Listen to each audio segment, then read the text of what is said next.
Hello guys. So today I am going to start the full and complete training for the Asp Csp exam preparation. So after completing these all sessions, which I will upload one by one, when I will prepare, I will complete. So I will upload on the YouTube. So you can get there all videos, all for all the domains for complete preparation, for complete guide. So I will be there to support you. So if you complete this training, easily you can pass the ASP and CSP examination. So let's start. First of all, we see that what are the benefits of ASP and CSP certifications. So as we all know, these are the golden certificates. These are the top rank certificates in HSA fields. So earning the ASP and CSP certifications comes with a long range of valuable benefits professionally, financially, and personally. So the first one is the career benefits. This certificate will increase the job opportunities where employers often prefer or requires ASP, CSP certified candidates, and this will open doors in industries like oil and gas, construction, manufacturing, healthcare, and government. The second one is the career advancement. This demonstrates expertise and commitment to our profession. Where if we earn a credential like the CSP or SP, it's not just a certificate to hang on the wall. It's a public statement. It tells employers, colleagues, and even the regulators that we have met a globally recognized standard. So we are not just working in safety, we are mastering it. It also shows commitment because passing this exam takes months of disciplined study, ongoing professional development, and studying, staying up to date with regulations and best practices. This is what sets us apart from someone who simply does safety tasks versus someone who leads and shapes safety culture. Example, imagine two safety managers applying for the same role at a multinational oil and gas company. Both have 10 years experience, but one holds a CSP credential. The hiring panel sees the CSP as proof of deeper technical knowledge, adherence to ethical practice, and dedication to continuous learning, and that often becomes the deciding factor. This certification makes us eligible for leadership and senior safety roles like safety manager, HSE directors. This makes us eligible for leadership and senior safety roles. One of the biggest advantage of holding the CSP or ASP is that it opens doors to leadership positions, roles like safety managers, HSE directors, or even corporate safety advisor. These certifications are recognized globally as proof that you can think strategically, manage complex safety systems, and influence decision making at the highest level. Many organizations make them a minimum requirement for senior roles, especially in high risk industries like oil and gas, construction, and chemicals. What are the financial benefits? Higher earning potential. According to BCSP salary surveys conducted in the USA, CSP's credential people are earning up around $20,000 to $30,000 more annually than non-certified persons. Average salary for CSPs in the US is often $100,000 depending on industry and location. Higher earning potential. Let's be honest, we all work for passion, but a bigger paycheck doesn't hurt either. One of the biggest perks of earning our CSP or SP is the financial boost it can bring to our career. Industry salary survey shows that certified safety professionals consistently earn 15 to 30% more than their non-certified counterparts. Why? Because our credential proves we can handle more responsibility, manage complex safety systems, and reduce costly incidents, all of which directly impact an organization's bottom line. Next is better job security. Certified professionals are seen as more qualified, especially during organizational restructuring or downturns. In today's world, industries change fast, projects end, markets shift, and sometimes companies go through restructuring or downsizing. When that happens, having the right credential can make all the difference between staying and being let go. Employers see certified professionals as more valuable assets because you are not just filling a role, you are bringing verified skills, proven knowledge, and credibility that's hard to replace in a competitive environment. Our CSP or ASP can become our safety net. Next is the professional credibility and recognition and respects and global portability come into this. CSP is one of the most respected credentials in the safety profession. It enhances credibility with peers, managers, and regulators. The professional credibility is like that. CSP or ASP is not just a line on our resume, it is a badge of trust. It tells employers, clients, and even regulators that we meet a recognized global standard and can be relied upon to make the right safety decisions. That's what professional credibility is all about. And with that credibility comes recognition and respect. In meetings, our opinions carry more weight. In project discussion, people turn to us for the final word on safety. Even outside our organization, fellow professionals see us as part of an allied group that has proven its expertise. The next is knowledge and skills. Under this two advantages that broader skill set and continuous learning.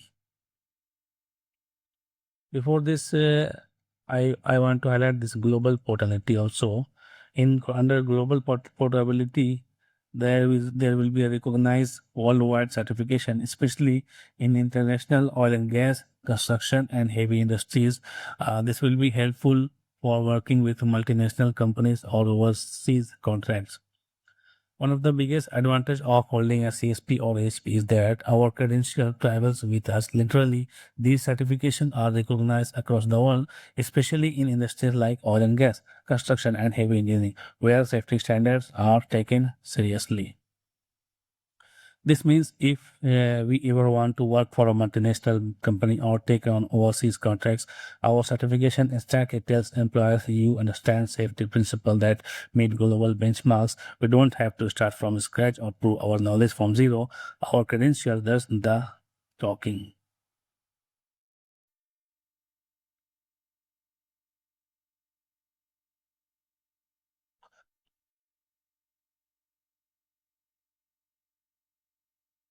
The next advantage we will highlight will be the knowledge and skills, where broader skill set and continuous learning. Broader skill set covers advanced topic in this risk assessment, safety management, environmental issues, and regulatory compliance. This certification makes us more effective and confident in our role. Earning our CSP or ASP is not just about passing an exam, it's about building a safety toolkit that's broader and deeper than most professionals ever get. Along the way, we will master advanced topic in risk assessment, safety management system, environmental protection, and regulatory compliance. This wider knowledge base makes us more effective in solving complex safety challenges and more confident in decision making. We are not just reacting to problems, we are anticipating them, preventing them, and guiding others through the solution.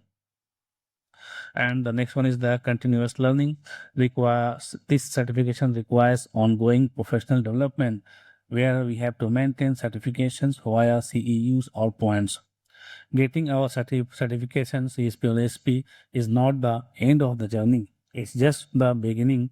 These certifications requires us to keep learning through ongoing professional development, earning CEUs or recertification points to maintain your status. After just passing, we have to recertificate our certification each every 5 years. Through these 5 years, we have to earn points and CEUs annually, and at last of the fifth year we need to present 25 points. Then after we can continue our recertification, otherwise it will be withdraw. This means we are always updating our knowledge, staying ahead of new regulations, emerging hazards, and industry based practices. Instead of our skills going stale, we are constantly sharpening our knowledge, our skills, which keeps us relevant and valuable in any organization. Networking and influence is also one of the advantages of ASP and CSP certification.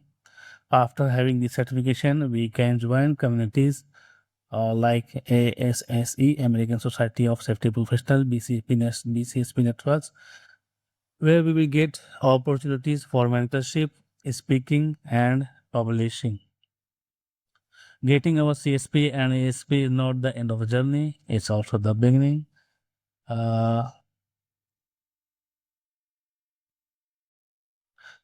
The next advantage is competitive advantage, where we will stand out in the field.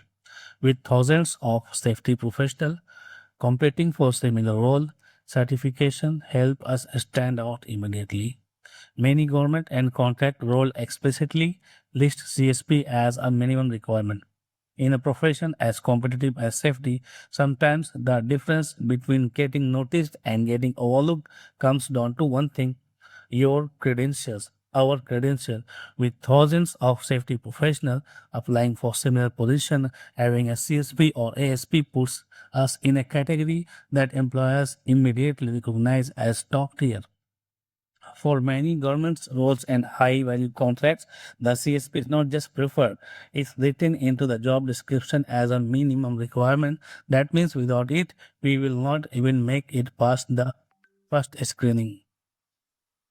ASP, CSP preparation details likely refers to studying for the associate safety professionals and CSP certified safety professional, which are certification offered by the BCSP. So, what we will see here, first we will understand the ASP and CSP. What are the difference between them? So ASP stands for Associate Safety Professional, while CSP stands for Certified Safety Professional. What are the differences? The ASP is the entry level certification, and ASP is work as prerequisite for CSP. If you don't have ASP, we cannot go for the CSP except some other equivalent certification where we have, then we can go for CSP, but one of them is the ASP. ASP focuses on road safety knowledge, math, safety science, and risk management. On another way, the CSP is the advanced certifications, and it requires ASP or others equivalent designation or certification for going towards CSP. And the CSP criteria is the graduation degree, bachelor degree, plus safety experience, 4 years of experience, plus any one certification among ASP or others equivalent. What are the other equivalent? We will come towards that also. The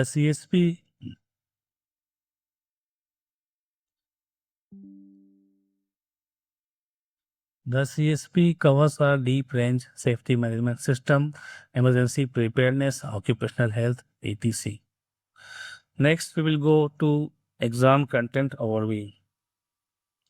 Let's see exam content, what will be asked in the examination, what type of question, from where they will ask, what are the syllabus. So these all things we can go through we can get from the blueprints. We have separate blueprint for SP, we have separate blueprint for CSP, and currently the ASP and CSP has blueprints and syllabus just revised. Before it, there were ASP 10, CSP 10. 10 is the version. They are revision. Now into 2025, they have started.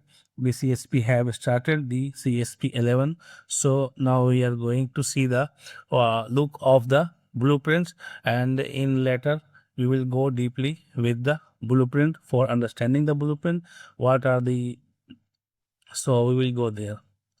Now just I will open the CSP blueprint. So this is the PDF for the CSP blueprint. You can also download from the Google, or otherwise I will provide the link in the description also. So there is a 3-page of blueprint for the CSP 11. So in CSP 11, there are so details in the first page depicting what are the changes made in the CSP 10 to forming the CSP 11. And here on the second page, we can this is start from the domain 1 to domain 7. So previously in CSP 10, there was a 9 domain for the CSP, but now they have reduce 2 domain and make it to domain 7.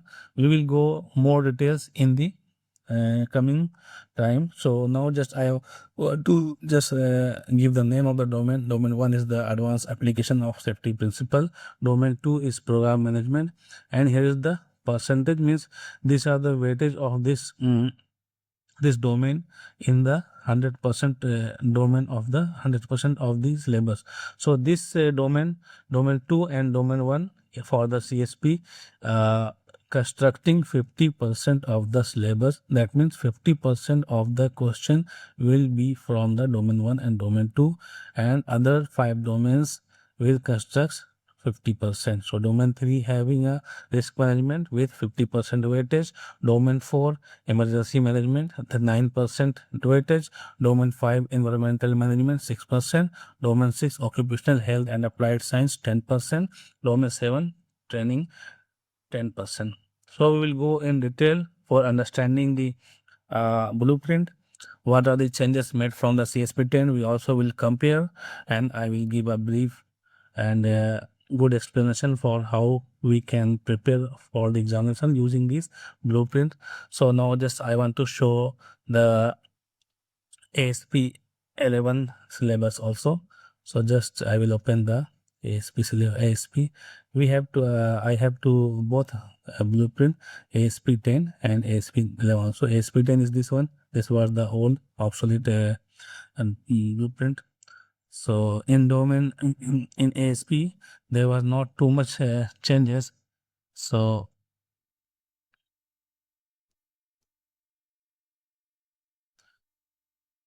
in ASP there is no changes in number of domain. The ASP 10 also contains 9 domain, and ASP 11 also have 9 domains. So here the first page showing the details of what are the changes made. We will go through deeply in later.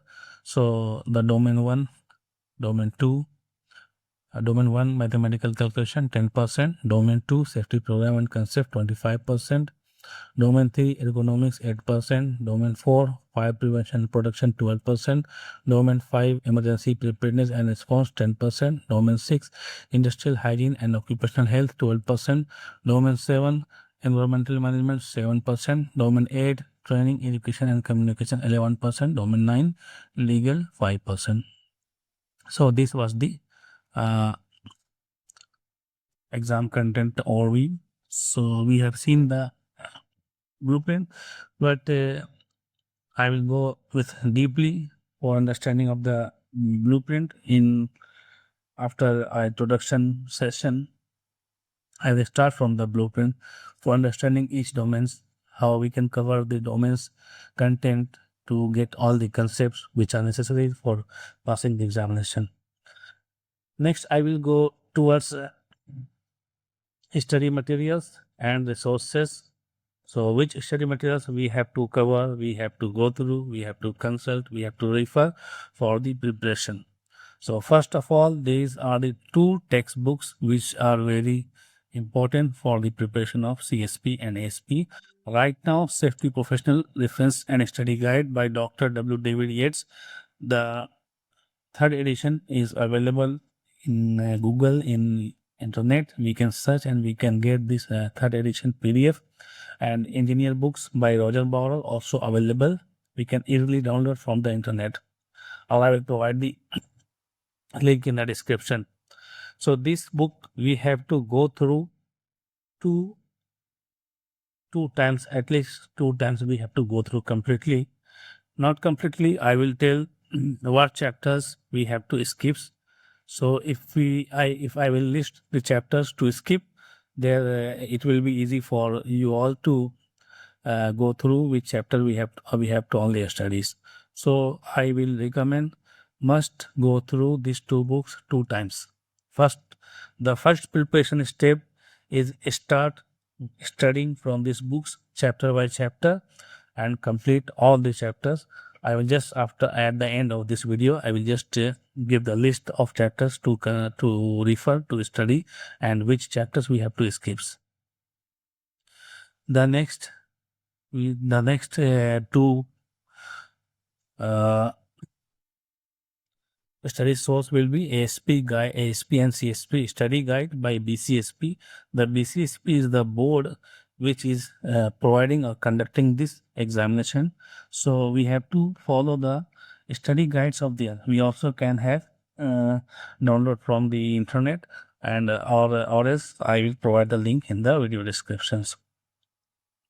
The next additional source which we can go is the Occupational Health and Safety Management by Charles D. Rees.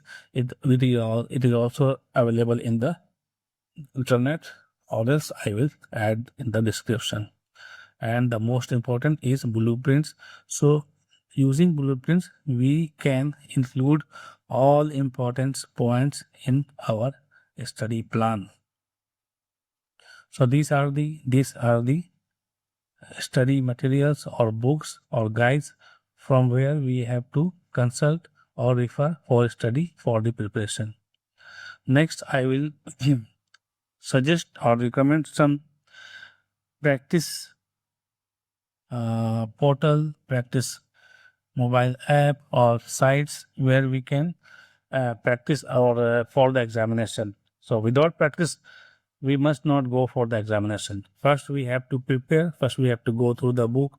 We have to prepare from all these sources. We have to cover the blueprint.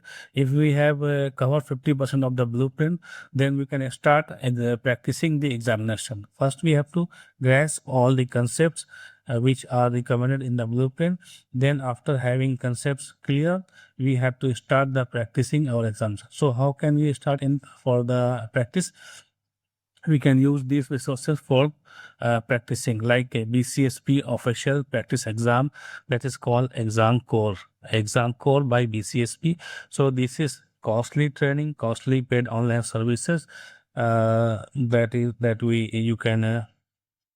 you can also refer for this, or else you can use SPAN International Workshop online. You can join by, this is also paid. You can pay their fees and you can also go for this. But only this is not sufficient. This is for supporting your preparation, and this will support in your preparation status, checking your preparation status, how much improvement you require before exam. So this will test your preparation. And the most feasible, most cheap and best app is the Pocket Prep, which you can purchase for 1 month, 2 months, or 1 year as per your requirement. But I will recommend you first prepare completely, and before examination, 2 or 3 months before or 2 months before at least, you purchase this Pocket Prep app and start practicing every time. This Pocket Prep app you can have on both on the laptop, and you can also use on the mobile also at a time parallelly. So wherever you will get time, you can practice in this Pocket Prep apps provide you a quick like game like quiz, so you can do anywhere sitting. You can play 1 or 2 or 3 quiz. So in playing this 2 or 3 quiz, you will prepare for 30 or 40 questions. So like this, in daily you are playing these quiz games 2 or 3 times or 4 or 5 times, morning, evening, anytime you are getting time, leisure time, in office, inside, in your work location.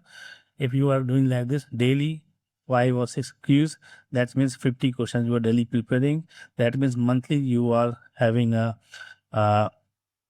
1500 question, and 2 months, in 2 months you will be able to complete this pocket prepare, and having a approx 2000 questions you are completing, and you are having command on this. So this will be a good steps in preparing examination. And for from your self preparation, you can use some customized tool which are available in online, that is Quizlet flashcard for a specific pattern. Like I will provide guidance for this in later, how we can use Quizlet flashcard for the SPCSP examination, and SPCSP prep apps also available in Play Store. This also is the free app we can use for that also.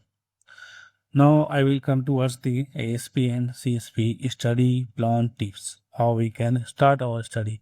First of all, assess our baseline. We have to assess where are we now. Now we have to check ourselves how much we have prepared and what are the requirements, what more time it will take. So we can have our practice test using any Bowen question answer or span question answer we can use. One more I have missed here for the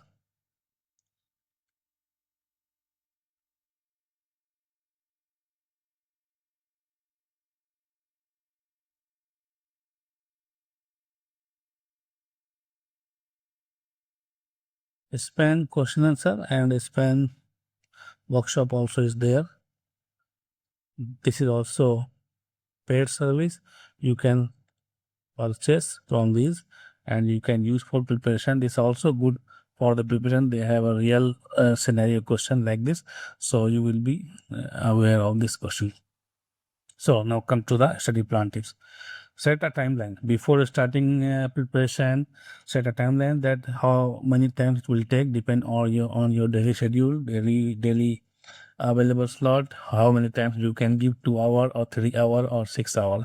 If daily you are giving 2 hour or 3 hours, then it will take a 6 month time. And if you are daily giving a 6 hour, it will take approx 3 months.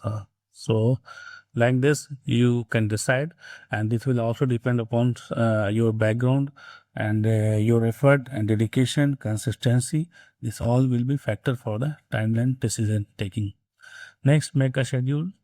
Weekly goal, make a weekly goal, make a daily goal, how much I have to study, how many chapter I can complete, how many quiz I can complete, how many questions daily I can do, like 100 questions we have to perform, we have to solve daily. So like this our preparation will go step by step.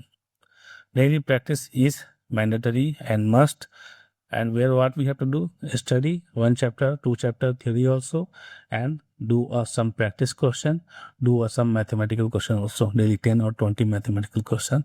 So this will make step by step progress towards the preparation.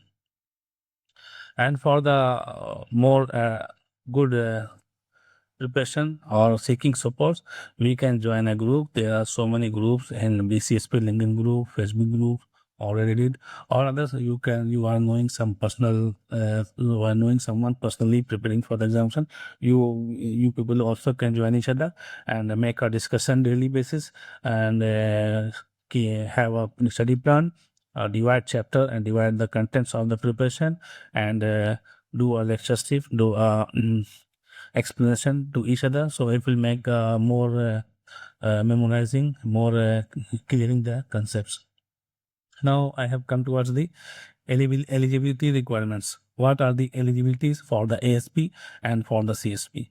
For the ASP, in terms of education, minimum bachelor's degree in any field required. The second is experience. 1 year of safety experience where the role was 50% to the safety related. And the third one is the we have must pass this examination, then we can have the ASP certification. So these two is the prerequisites, and the third one is the examination. So only these three requirement for having a ASP certification.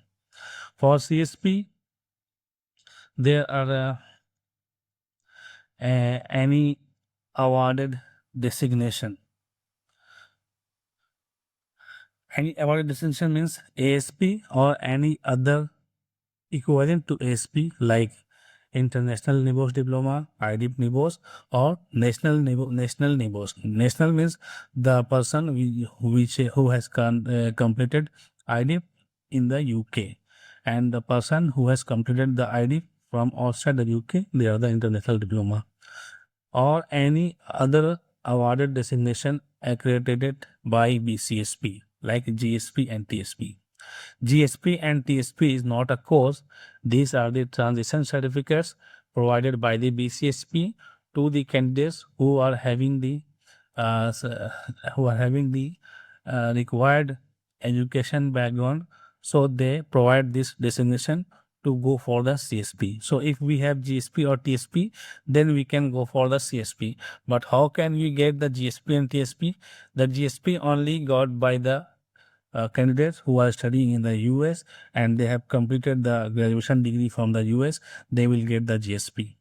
Outside candidates cannot contain, cannot hold the GSP. But the outsiders of USA, they can get TSP. How? By having a ID or any equivalent course. Like in India, there is a advanced diploma in industrial safety ADIS from government boards. This is uh, eligible for getting this TSP degree, and after TSP we can go for CSP examination. Without having TSP we cannot directly go for the CSP. So for having applying for the CSP we must get TSP. For TSP we must have any of these three certification like IDIP NIBOS or ASP from BCSP or ADIX from India, and there are also so many other certification in the list. We can go in the site, we can check there, but these are the common way to go for the CSP. Plus anyone from this, plus bachelor degree minimum, plus experience of 4 years of professional safety experience. These are the prerequisites. These are the eligibility criteria for the CSP. Now I'll come towards the exam details. How the exam conducted, what are the format of the examination. The format of examination is that the exam will be computer based on approved center, PSUN, UVUE, and exam will be in the multiple choice. There will be a 200 questions of multiple choice. Each question have 4 options, 4 choices. We have to select one of them. And exam will be based computer based online, and it will be just conducted only on this approved center patient VUE. Every metro city, every country have these centers, so we can go to these center, register and slot book, and then go to the examination. The examination duration will be 5.5 hours. That means 5 hours and 30 minutes. The location of the examination will be selected by you, chosen by you for on the any patient VUE testing centers. The passing score of the examination around 60 or 62%. This will not fix. This varies. Scale. These are the scaled scores. Daily passing scores we have to check before the examination, and we have to achieve those scores. Now I am a little bit explain about Board of Certified Safety Professional, BCSP. What is this? This was founded in 1969. Headquarter is United States. This board established in US, United States, and official website is this, the BCSP .org. I am opening this to show you the overall look of the BCSP. This is the official website of the BCSP. Here we can go to check the what are the details. Certifications, we have at least 8 to 10 certification they are providing, and this 2 is the transition certificates, and others this 4 plus 4 are the certification they are providing. Among this CSP and ASP, and all of this we will go through this. For individuals, we can have a exam code, self-assessment. We can check ourselves before examination by using self-assessment. If we want to have a course of the BCSP using exam code, they will prepare us for the examination, but these are the costly. And mentoring, if we need mentoring, recertification and BCSP Research Pro. Some resources also given here. We can get the calculator, credential holder directory, BCSP career center, events, webinars, podcasts, these all exam development, this all we can get from here. Okay, and in this website we have to make our profile by clicking on the my profile, and we have to make the we have to make here we have to new customer, we have to click and we have to provide our details and set the login password, login username, and after having completed this we can open and go to login, and we have here we have to register for the examination, apply. Here they will give all details for you, name, customer ID, like this. And if we have to start a new application or we have to show our previous application, we can go through this. If I want to apply for the ASP examination like this, so we have to start a new we have to click on this start a new application. If we have to review our our already applied certificate application, we have to go on the application. If I want to join an exam core online, we have to click here. Exam core in person, live online, person by person, this one. Although purchase self-assessment, if we have to check ourselves for the preparation of the examination or for the baseline preparation, we can purchase this self-examination also.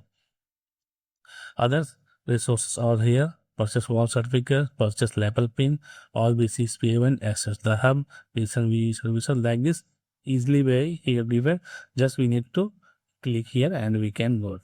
Like this, I am going to start a new application. Okay, so I have clicked on the start new application, where we have to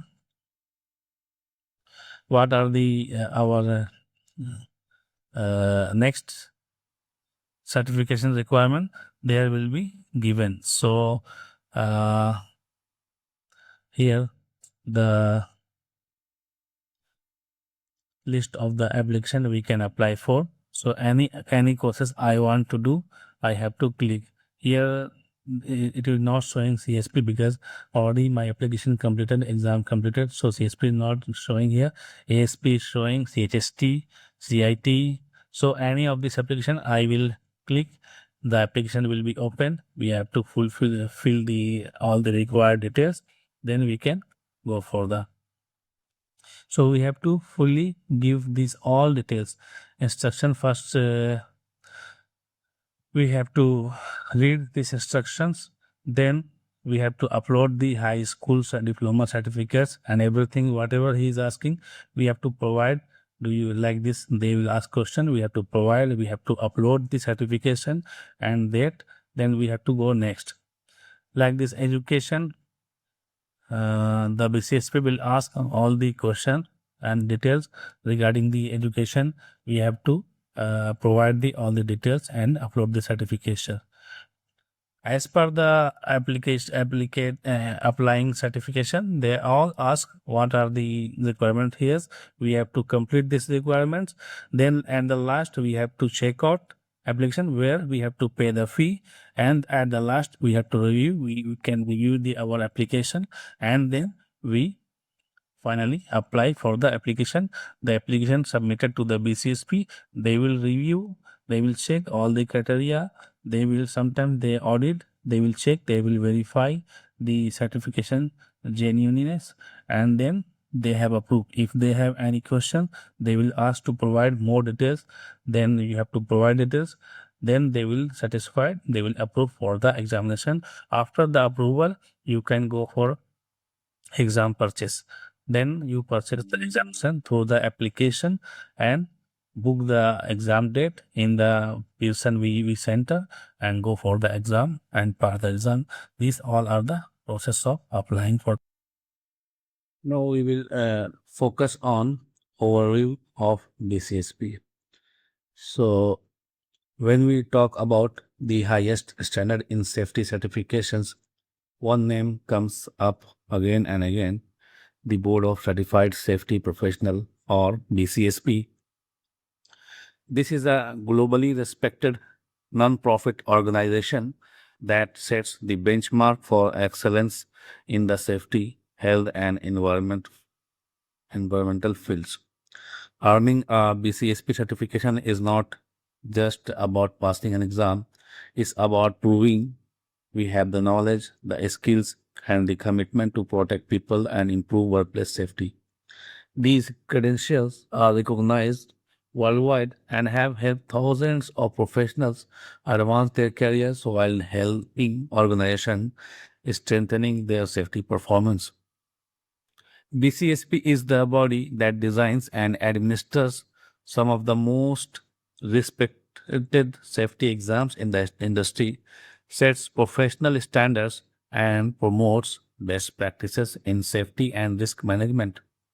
Simply put, if you want to be taken seriously in the world of occupational health and safety, BCSP is the gold standard. The Board of Certified Safety Professionals, that is BCSP, is a globally recognized organization that sets certification standards for professional in safety, health, and environmental fields. BCSP certification validate expertise and competency in workplace safety, helping professionals advance their careers and organizations improve safety performance. The Board of Certified Safety Professional is a non-profit organization that certifies individuals in the field of occupational health and safety. It is one of the leading organizations responsible for setting professional standards, creating certification exams, and promoting best practice in safety and risk management. It was founded in 1969. The mission is that BCSP's mission is simple but powerful to advance the safety profession by offering respected certifications, setting the highest standards for safety practices, and working to improve health and safety both in the workplace and in the community. So what certification offered by BCSP? BCSP is recognized around the world for its respected safety certification, helping professionals not only build their expertise but also validate their skills and take their careers to the next level. And global reach. Although BCSP is based in the United States, its certifications are respected and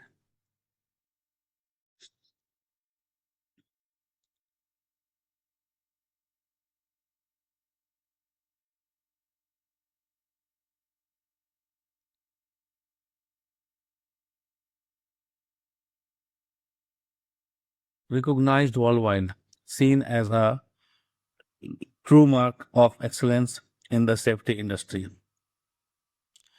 Role of BCSP in the safety professions.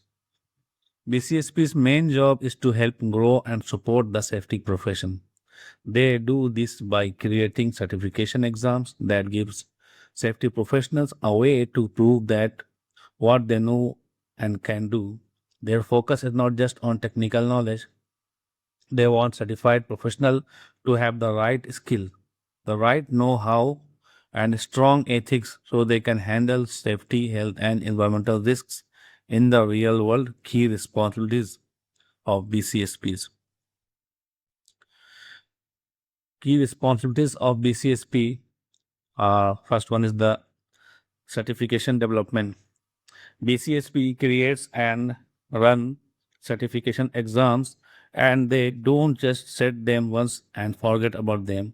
They review and update these exams regularly so they match what is really happening in the industry and reflect the latest best practices. Credentialing.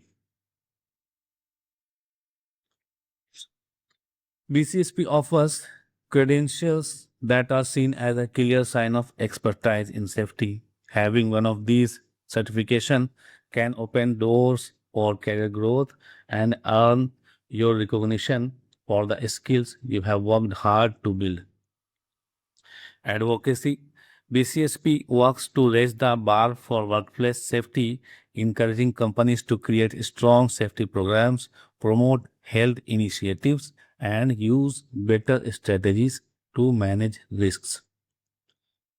Continuing education. BCSP also provides resources for ongoing learning, helping certified professionals stay up to date with the latest safety standards, regulations, and best practices. Now we will see BCSP certification. What else? What are the certification provided by the BCSP? BCSP has a range of certification for safety professionals designed for different experience levels and different specialties and different disciplines. Here are some of the most well-known ones.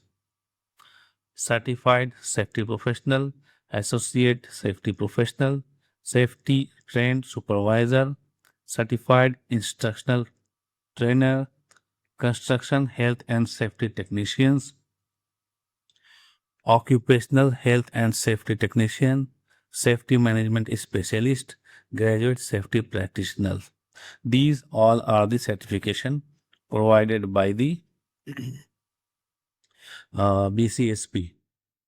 So one by one we will see a brief about this certification. The first one is Certified Safety Professional.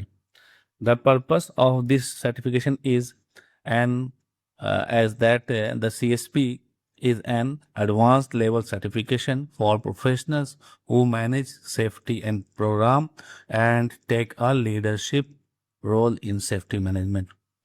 And eligibility for CSP is a combination of education, usually a bachelor degree, plus experience 4 years or more in safety related roles, and required one more already approved designation or certification like ASP or NIBOSH ID or ADIS, or there are a list of some equivalent program.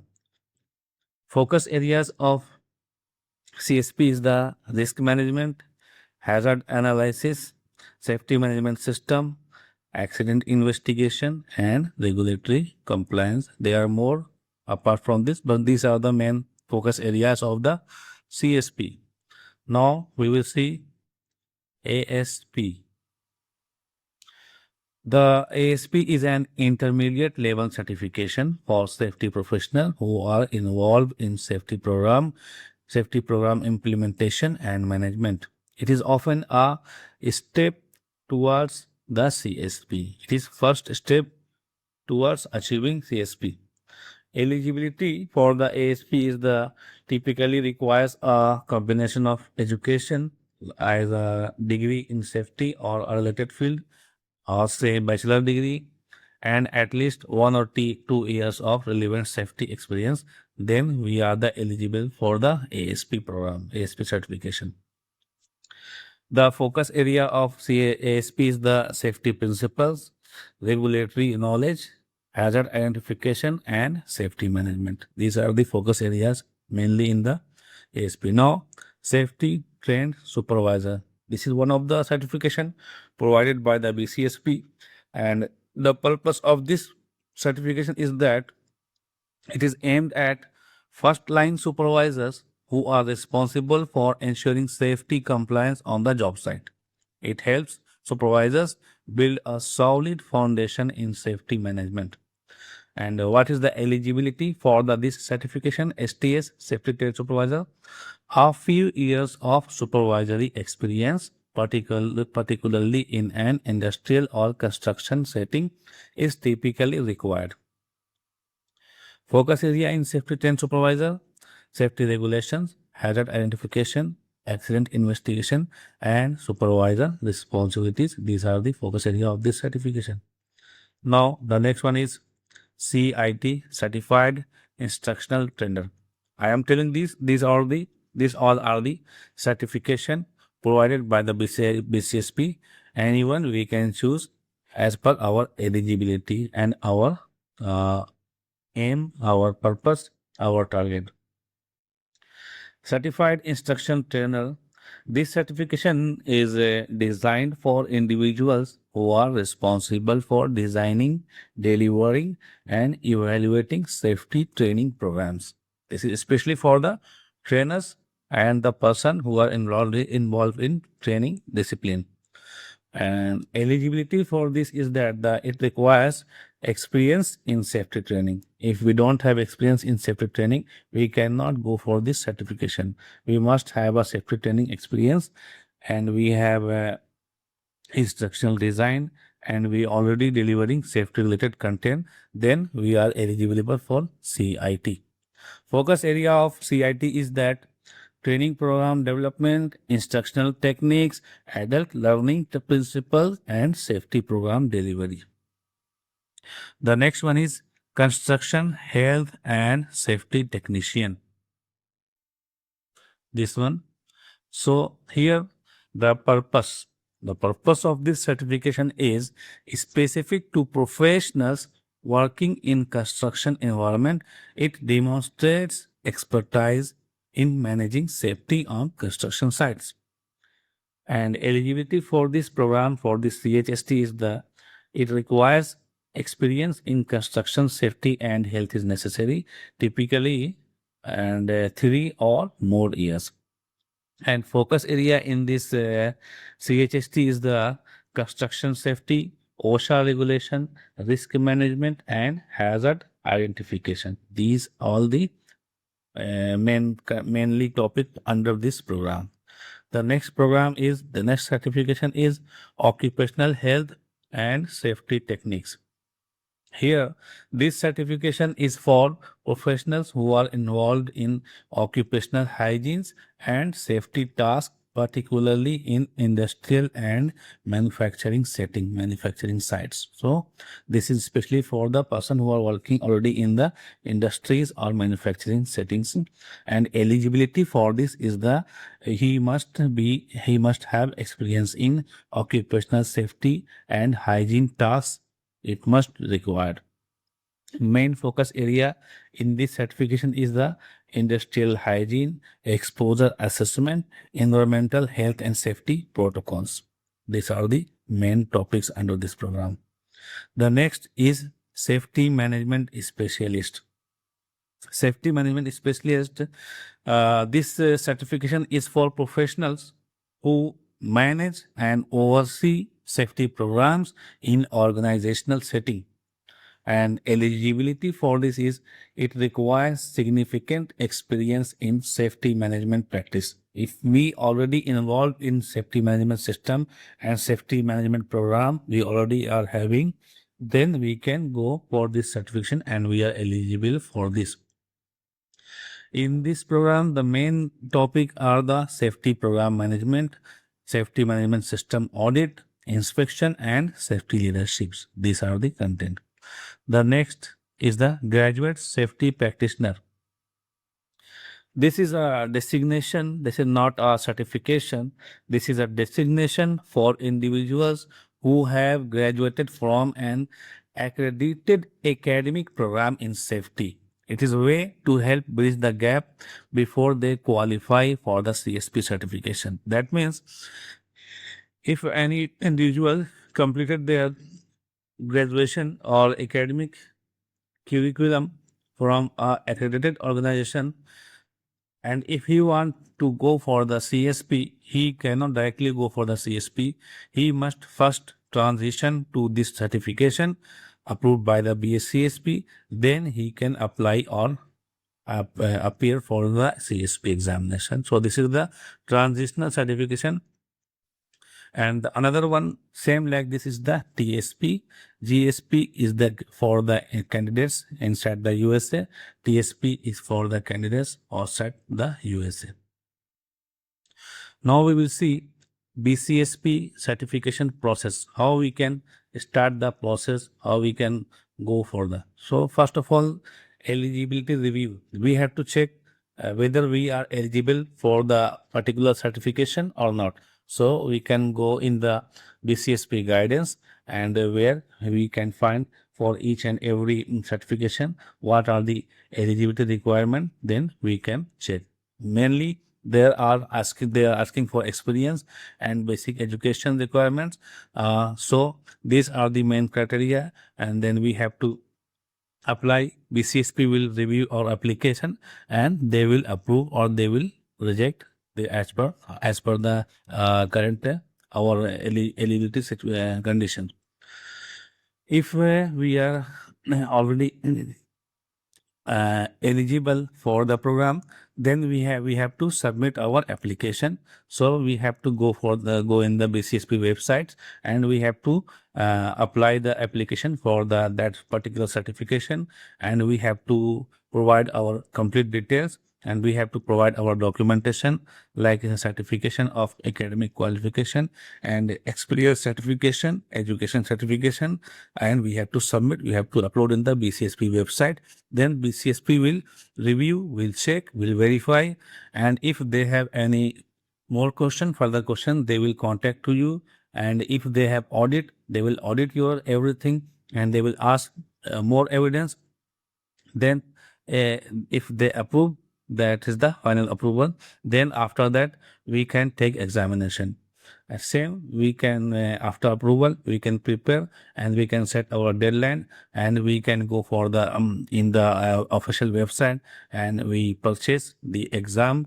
We take the exam date, exam timing slot, and exam center, and then we attend directly exam, where in exam they assess our knowledge of the risk management, hazard identification, and risk mitigation, and safety management system handling or understanding. They will check in the examination.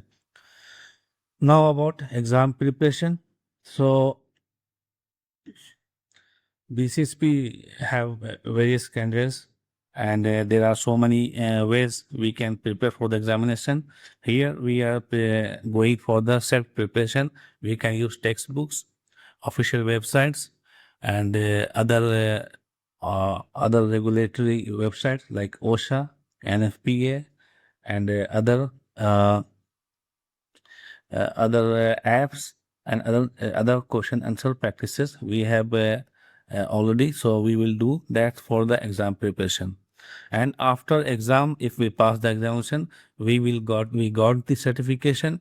And after this certification, not only sufficient for keeping this certification for long time. This will be only eligible valid for 5 years. After 5 years, and within 5 years, we have to renew our certification on every 5 years. So for renewal, uh, we have to achieve more knowledge. We have to get more training, education, and we continue. We have to develop our knowledge, skills, and we have to earn points. So after 5 years, we have to show 25 earning point. Then they can recertify for next 5 years. So this is the procedure for BCSP certification process.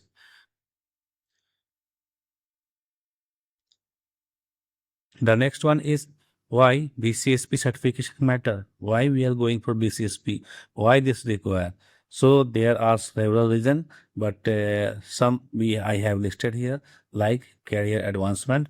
So by using BCSP certification, this is a mark of credibility and professionalism. It can help us or safety professional stand out in a competitive job market and open doors for career growth. And industry recognition, employers, regulatory bodies, and the public recognize BCSP certification as evidence of expertise in safety management and regulatory compliance. That's why this is also one of the most important.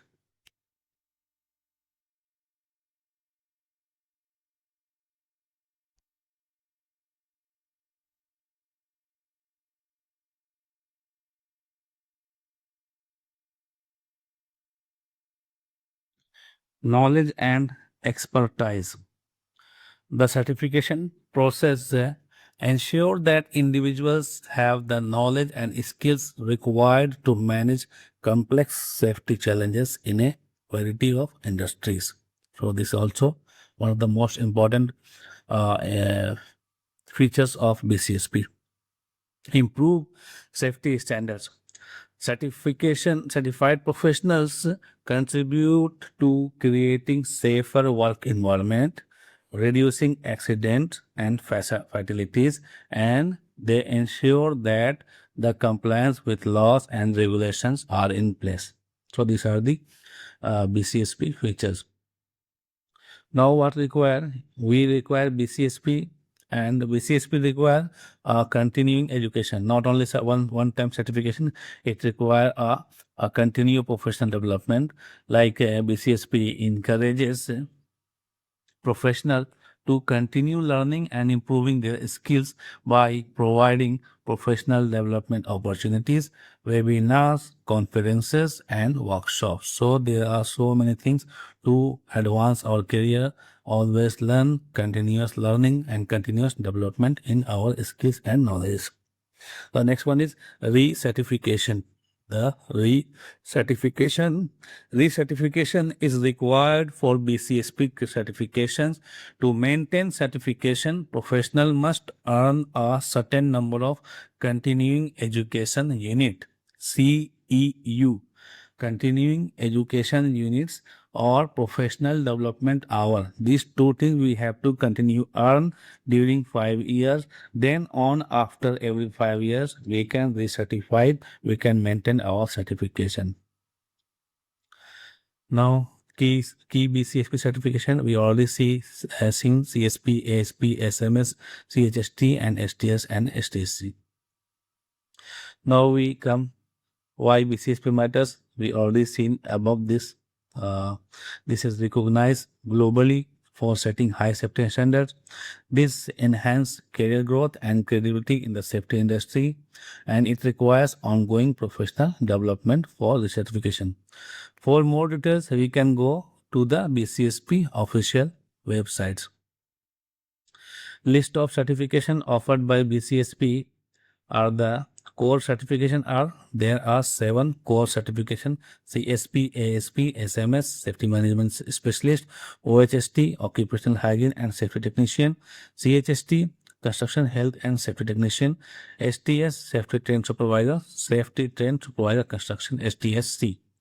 So CSP is advanced safety certification for professionals managing safety program. This is advanced safety professional. ASP is the intermediate level certification demonstrating safety knowledge and competency. Safety management specialist focuses on safety management practices for experienced professional only. And occupational hygiene and safety technician, this is designed for those involved in occupational hygiene and safety tasks. Construction health and safety technician, this is for supervisor or safety officers or safety supervisor who are involved in or specialized in construction safety and health principle. Safety trained supervisor, this is for supervisor or frontline supervisor who are responsible for execution of the work complying to the safety requirement. Safety trained supervisor construction, this is similar to STS but specifically tailored for the construction industry. The next is the specialty certification. This is one of the special certification, that is certified instructional trainer. This is especially for the trainer individuals who are involved in training and training development and training program development. So this recognize those who design and deliver safety training program. There are another 2 transitional and designation program. This is not certification. This 2 is only designation, and these are the transitional designation which we can use to step towards CSP or a higher level certification. So graduate safety professional, GSP; transitional safety professional, TSP.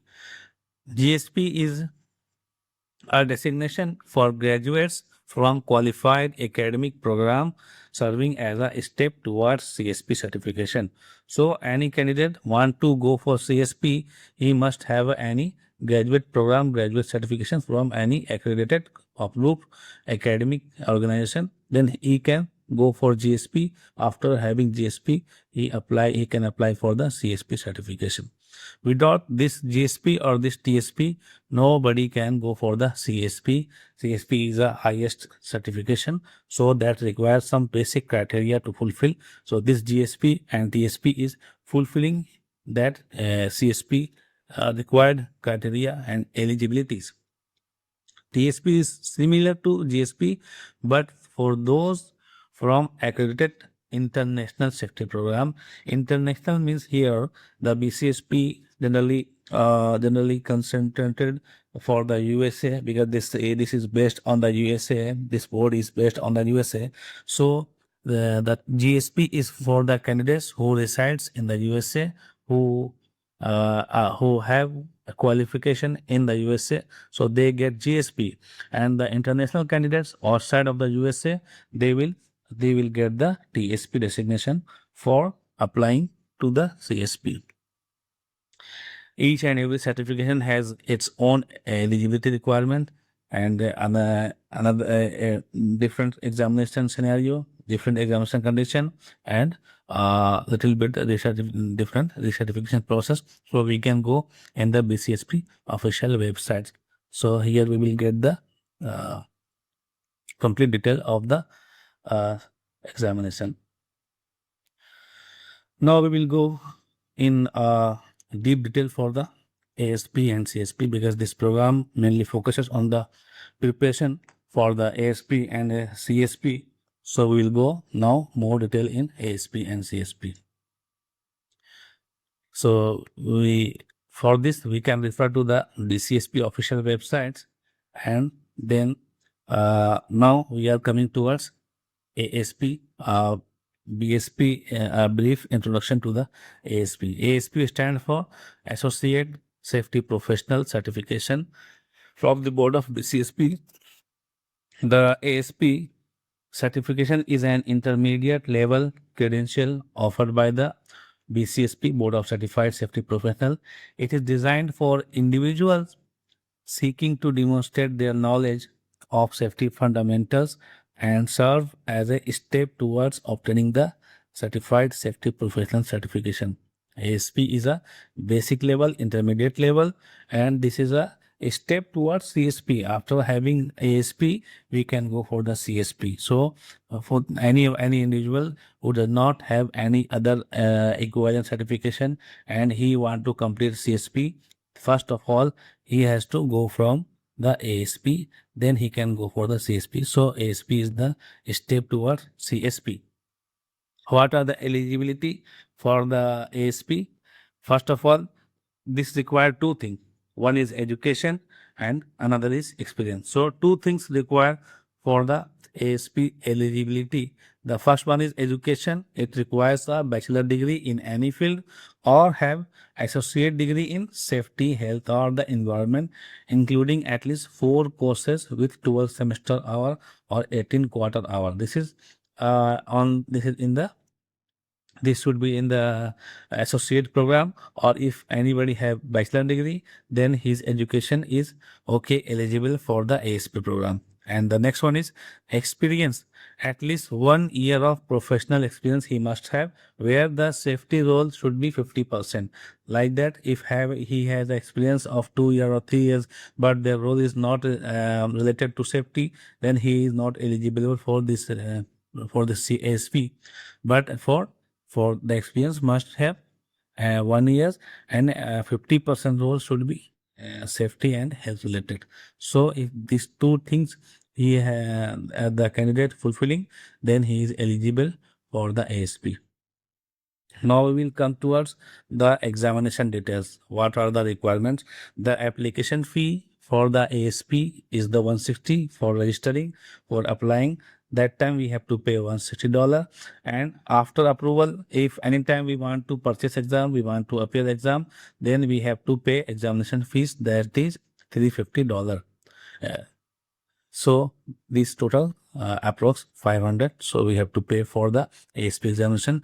The examination duration will be 5.5 hour, 5 hour 30 minutes, and in examination the number of question will be 200 multiple choice questions, where 175 questions are markable and 25 questions are survey question that does not carry marks, and they are not identified. We cannot identify in the examination which are the survey question. Just They are put randomly with our markable question. So we do not try to identify, and we have to complete all 200 questions. Then we can pass the examination. How we can maintain the ASP certification? First of all, the fee required $170 for maintaining every 5 years, and there are some requirements for recertification. That is, we have to earn 25 recertification program for every 5 years through continuing education. We have to continue have some education, some training, some workshop or experience, and some professional development program like CPD. So through this we can earn points, and we can demonstrate our continuous learning, so they will provide the recertification. What are the benefits of ASP certification? This is also recognized globally as a safety experience. This is valuable certification, and it supports us in career advancement, where we will get more opportunities in a job, and it serves as a step towards the CSP. So these are the three are the main benefits of ASP. The next one is CSP.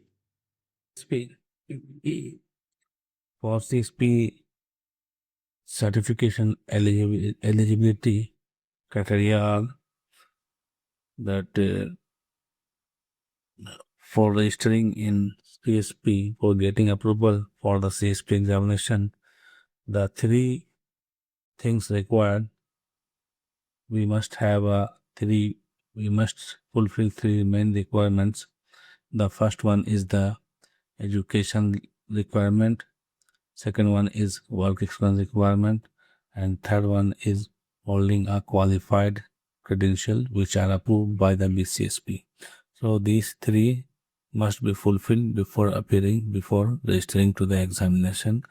If any of this is not fulfilled, the application will be rejected, or we should not apply for the application.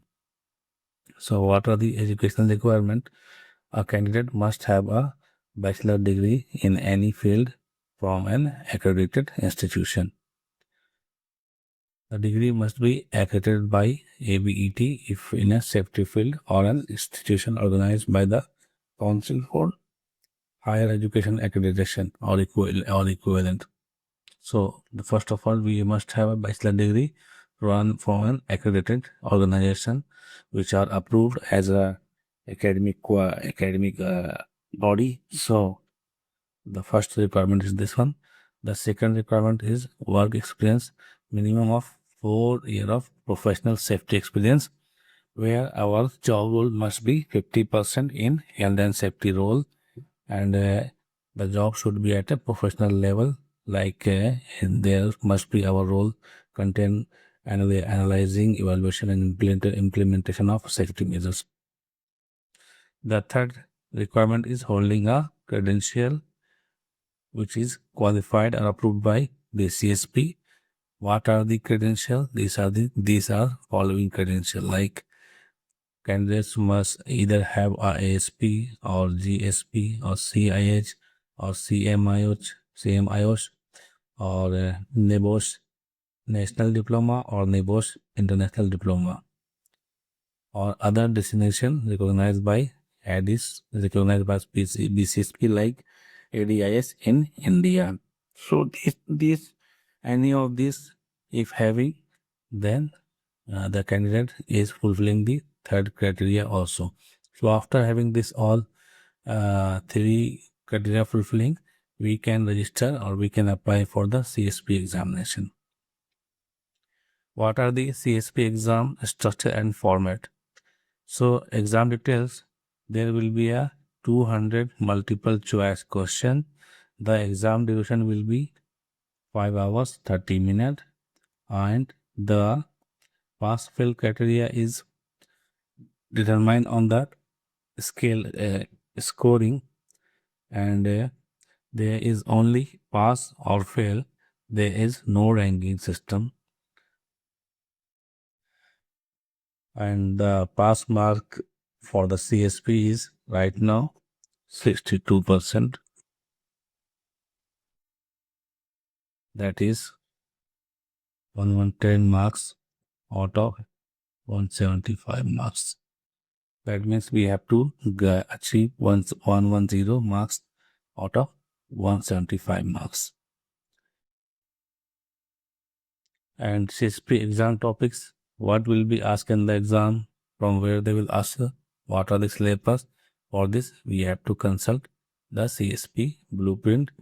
Nowadays the CSP just in this month, August 2025, BCSP has changed its old syllabus, old blueprint, that was CSP 10. Now it is CSP 11. So before in CSP 10 it was a 9 domain. Now in CSP 11 they have only keeping 7 domains.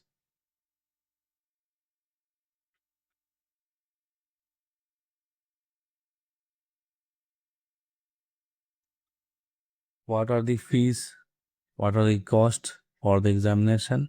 For applying or for registering in the CSP, we have to pay $160, and after approval for the examination we have to pay $350, and annual renewal fees is around $180. How we can maintain CSP certification? For maintaining, we have to earn 25 recertification points over 5 years, from the first certification to the next 5 years. In between these 5 years we have to earn 25 recertification program. How we can get this recertification program? By achieving any of these we can get points and points. So like, if we are continuing having any education, we are getting training, we are completing safety courses, attending conferences, or doing any certification, or else we can do teaching or publishing safety related contents. Either we are publishing journals, or we are posting article, or we are providing the training videos. So these all comes in this curriculum activity. These are the continuous professional development activities. This also will give us the certification points, or else we have a professional development program like mentorship or leadership role.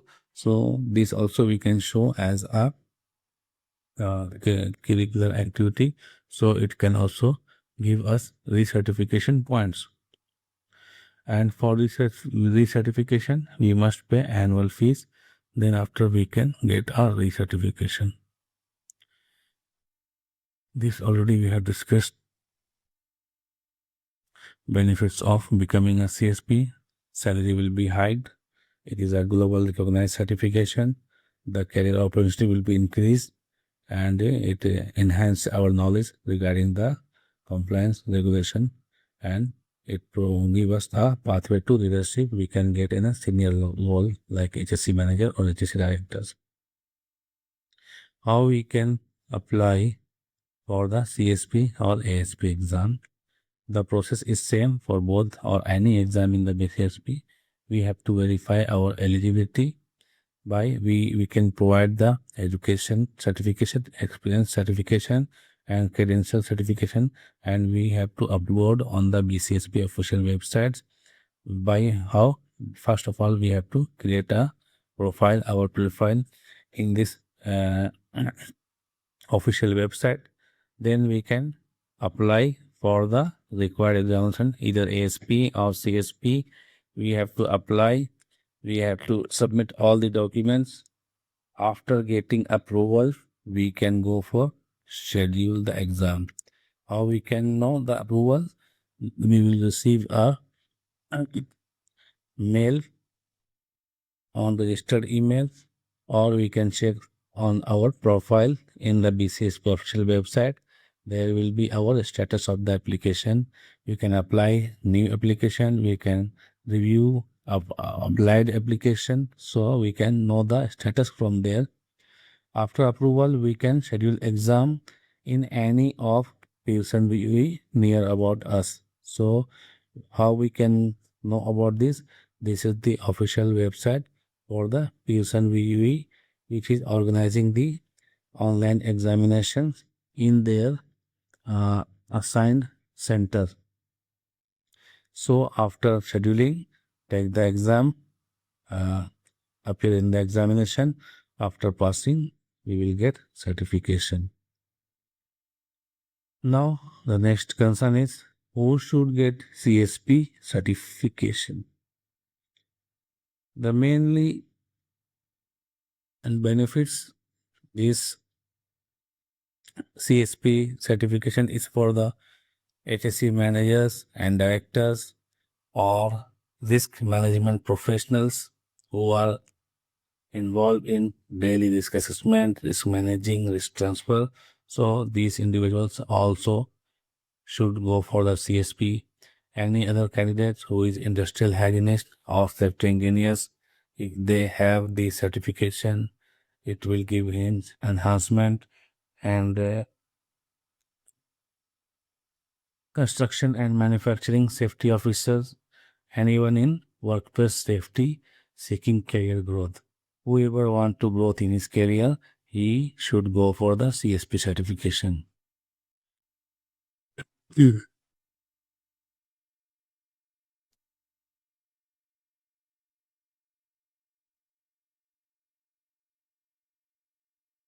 The CSP credential is the most respected safety certification worldwide. It enhances career perspective, increases earning potential, and validates expertise in occupational safety. Now we come towards the examination. First of all,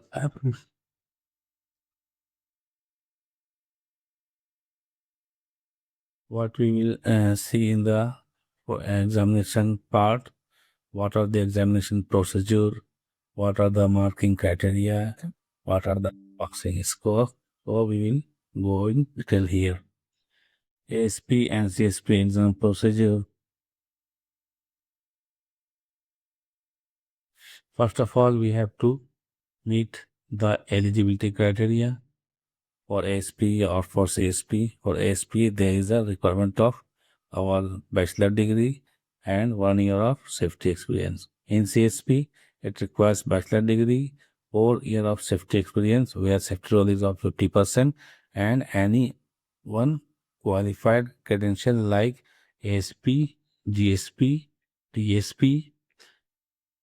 So if either of three we have, we can apply for the CSP. And these three we can achieve from directly apply in the ASP, or we have got education in USA, so we will get GSP, or for TSP we need to have any of the certification which I showed above, like CMIOS, IDIP, or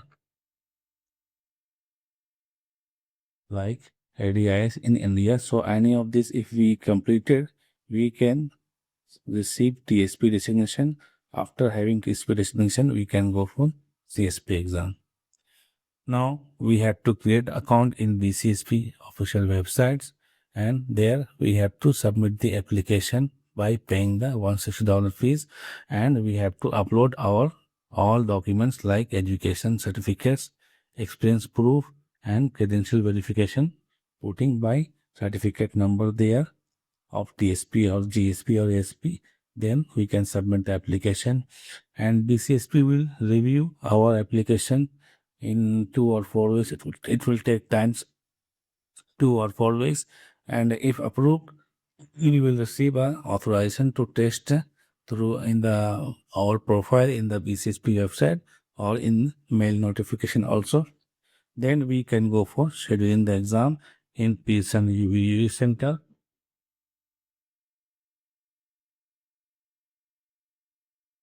Hello. Hello. What of the hour the pattern? I went. I almost.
We can schedule the exam by selecting any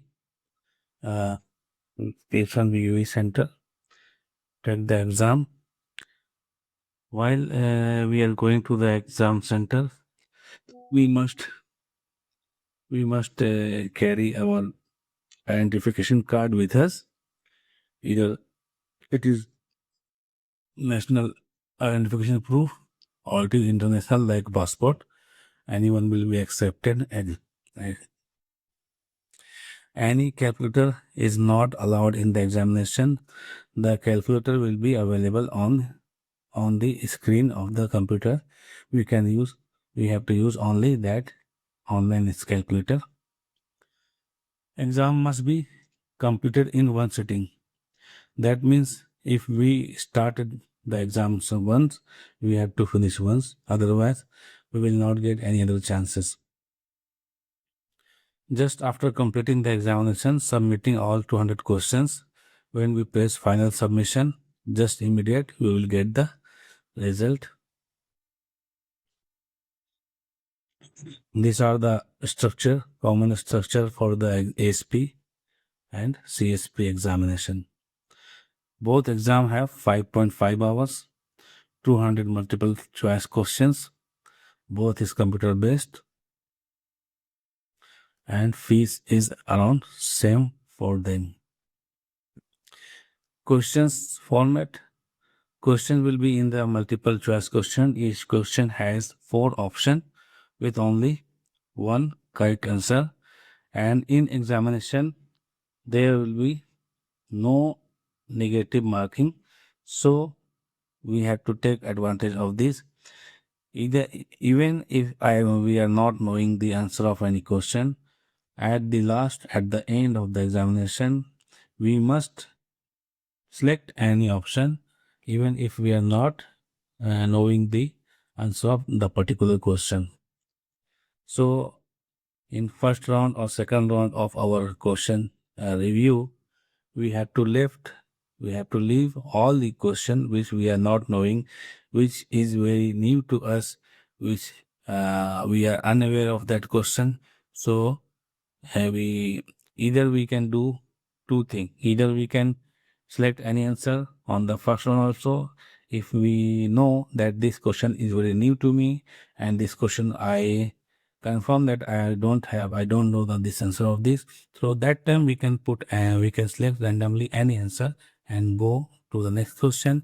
This will save our times.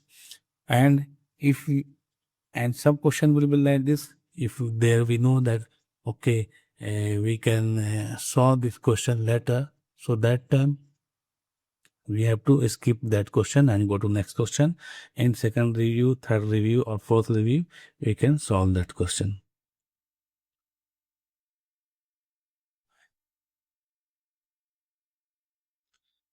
ASP and CSP exam content breakdown. So this we will go in very detail while we will review blueprint. I will explain blueprint in separate video. So I am going to the next one. ASP, either CSP, both syllabus or blueprint, we will go in different video. Now we are coming towards marking system and passing score. Pass and fail criteria. There is no fixed percentage for passing, but there is around 62% we have to achieve, and partially this percentage fluctuate on daily basis. So depend upon the test mode. If test is harder, the scale more compensate for difficulty, meaning a lower raw score may still pass. That means generally the passing scores will be 110 for CSP and 114 for ASP, but on the daily basis it will fluctuate for 1 or 2 marks or 3 marks or 4 marks. So depend upon the test mode and the types of question and the difficulties of questions. So it may reduce or it may go up to 110. Result will be immediately notified or printed on your center and you will receive a exam pass certification. Exam retake policy. If we are not able to pass exam in once, so we have to wait next 6 weeks before reapplying or reattempting. So after 6 weeks, we can reattempt examination, and maximum 3 attempts allowed for 1 year, and each retake, each reappearing will require the same examination fees. ASP to CSP transition. The candidates who have passed the ASP, who is having the ASP, now he can go for the CSP examination after completing 4 year of experience. If he has 4 year or 5 year experience after completing ASP, just after this, immediately he can go for CSP examination. But candidate who does not have 4 years experience, he has 1 year experience and he passed the SP, he need to wait 3 years more with experience. If he will show the 4 year experience, then he can apply for the CSP examination. Many GSP candidates who are residing in the USA, they get the GSP designation by applying to the BCSP, and then directly they can go for the CSP by passing the ASP. Now I will explain the preparation tips for CSP and ASP examination. What materials we can go. So first of all, we have to complete study analysis, understanding comprehensions of our exam blueprint, which we can download from BCSP or from internet, or I will provide the link in the video. Fundamental industrial hygiene. What are the concepts of this? This will be useful in the examination and very important. The next textbooks is Safety Professional Reference and Study Guide, which is written by W. David Yates, that is 3rd edition, and plus we have to go for engineers books, which is written by Roger Boyer. So these 2 books we must go through, and I will recommend go through this book at least 2 times. Each book 2 times we have to go through. We have to skip some chapters. I will give a list which chapter we have to skip. So we no need to go through that chapter, but we have to go through these 2 books 2 times and make a note of important key point in your notebook. So it will be useful at the last of the examination. Before examination, it will be useful in revision. So make a key point notes in your notebooks, because at the time of examination we cannot go through which complete book. Or after this, we can purchase any exam preparation course like ISP, NSC, ASSE, and Bowen, EHS, Bowen EHS, and BCSP or exam practice. So these are the paid services which will prepare you for the examination.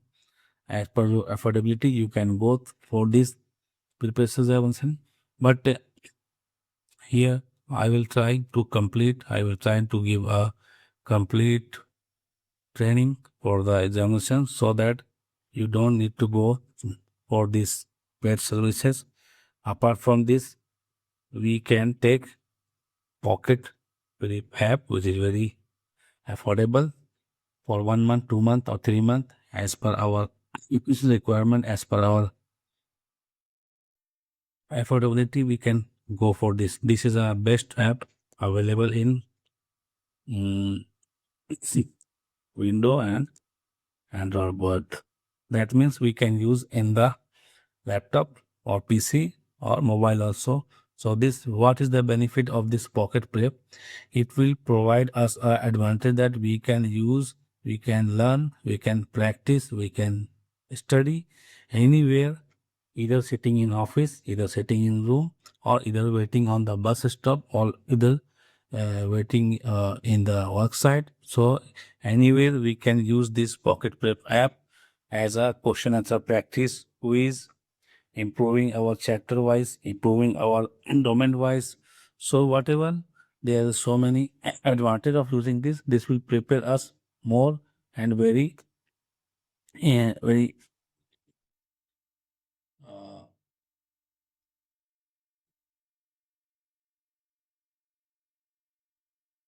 after studying, after having a one or two review of these books and other resources, we we can start for practicing the examination and applying in the mock test, performing test by ourselves with having 100 questions, 50 questions, and after answering,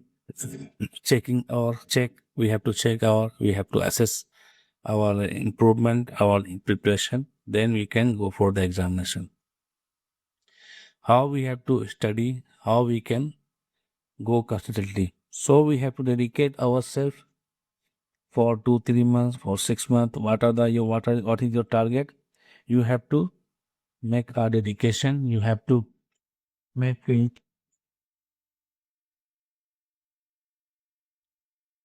You have to plan, and you have to decide how many hours you can give on daily basis, and you have to be consistent with that dedication, with that schedule, with that planning. So like this you can prepare for yourself for the examination. Focus on weak domains. What are your weak domains? Either math, either ergonomic, either safety management system, either math portion, either theory portion. If check whatever is your weak domains, we have to make a more focus on that, and we have to check ourselves by having a self-assessment test.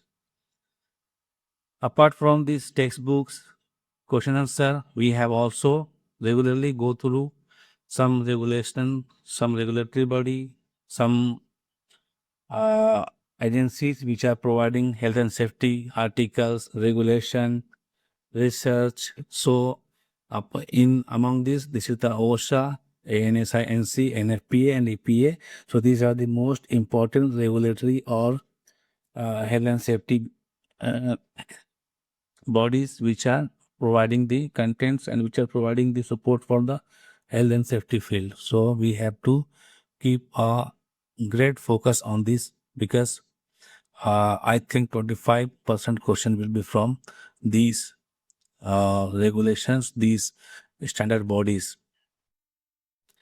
Of when during the preparation, we have to take 2 or 3 times full length practice test. Like we have to take 200 questions, and we should go 1 or 2 tests for with this, like a real scenario. Then we can judge ourselves that are we ready for the examination, and if we are feeling confident, now go for the examination.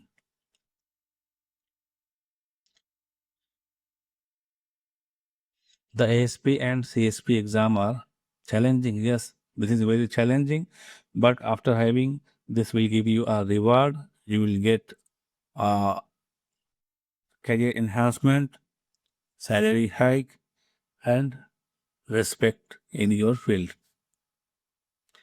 The preparation requires dedication. You must have a dedication. You should prepare your mind. You should dedicate your time. You should dedicate your hard workship for this preparation.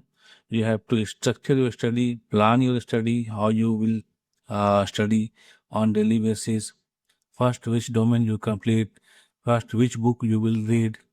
So you have to focus, and you have to put your efforts continuously, consistently, without any absent, without any delay. So, and practice and practice and practice.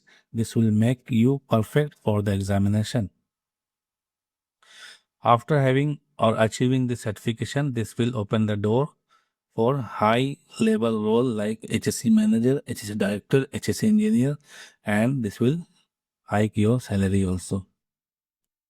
Now we will come towards the examination details and procedure.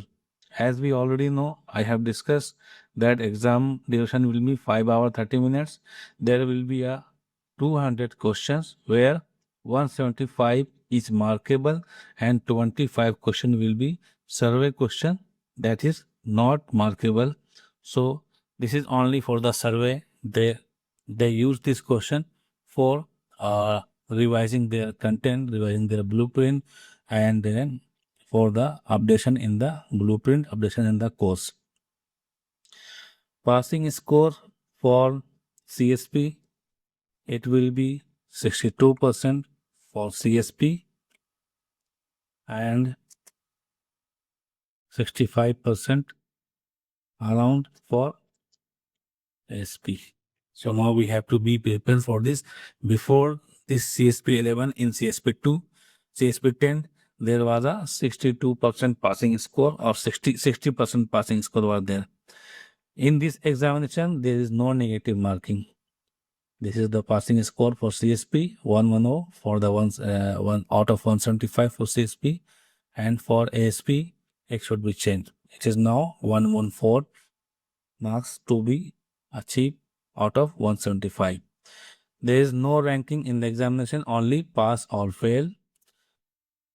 You will get a mark split up.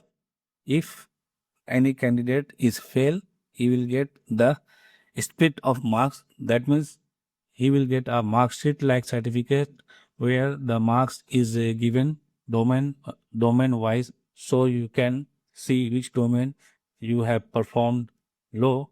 That's why the exam could not pass. So by focusing on those domain in retake exam, in reappearing, you can enhance, you can remove your weakness, you can overcome your weakness. In examination, there will be no negative marking. So we must ensure that we are answering all 200 questions. Even we are not knowing the answer of some question, but we have to select any answer. So maybe it will be right. So it will give us 1 marks or 2 marks or 10 marks. So that's why we have to attend all the questions. Now about calculator. No other physical calculator are allowed in the examination. Even in the center, nothing is allowed like pen, paper, any other electronic devices, smart glasses or smart earphone. Nothing allowed. Only you can use your spectacle glass and water bottle. Just only these two things it's allowed. Even watch they will remove before the examination entering the examination. So we must know what is the calculator there, which calculator will be provided on the screen. So we have to practice the calculator also during the preparation. So we have to be familiar with the calculator, that what are the look of this, how we can use the functionality of the calculator. So we must be frequently use, and we must well aware with the functionality of the calculator. So in the examination, without delay, we can use the calculator and it will save our time. So only this model will be provided on the on-screen calculator where TI-30XS. So this is multi-view calculator. Multi-view means your calculation step by step. So in 2 or 4 line will be show there. So we can use this. From where we get for the practice. For the practice, I will give the link of this TI-30XS for using on the window, laptop or PC, and we have one Android app also. I will also provide the screenshot in this video also. So this will be 4-line display, and the display mode is the display fractions, exponents, square roots as they appear in the textbooks. So we can display our answer or our inputs in various several mode, like in fraction mode, as we use in the mathematical calculation or use. So we can show the answer or feed in the exponent form or a square root form, or this calculator allow us scrolling and editing. What are the functions available in the calculator is the uh, basic arithmetic and algebraic addition function, trigonometry function, fraction and percent, conversion between decimal, percentage, fraction, statistical function, data function for calculating mean, standard deviation, regression analysis, and we can use for unit conversion like degree to radian or polar to rectangular. So these are the function. I will show the calculator.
So this is uh, the look of the calculator on the exam will be similar to this, where we can go for this use this calculator online.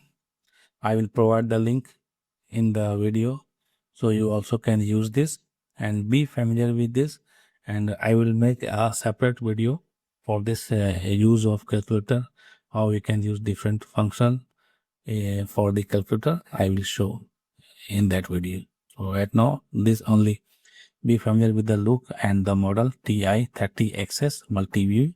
So this will be our online screen calculator there.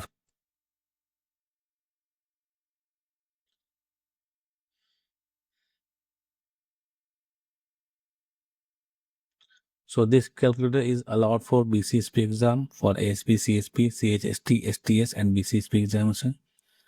This calculator provide no programming or no memory storage.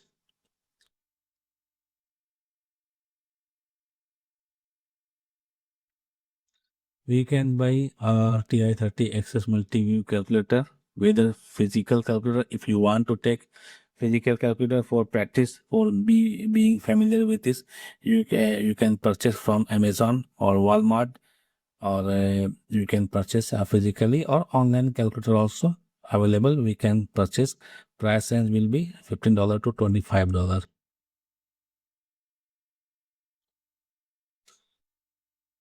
In exam only screen calculator allowed, no allowed any other calculator, no mobile phone, no pen, no pencil, no paper or anything. Nothing will be allowed in the examination. only we can go empty-handed there. All pockets should be empty. This calculator will be provided on the screen.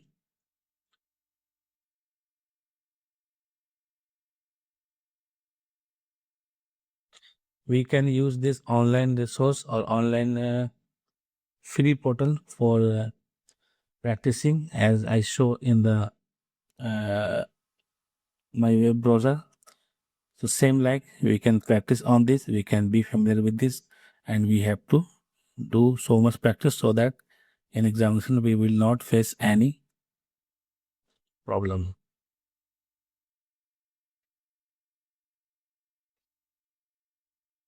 Now regarding exam center, the only exam center approved for BCSP is the Pearson VUE exam center.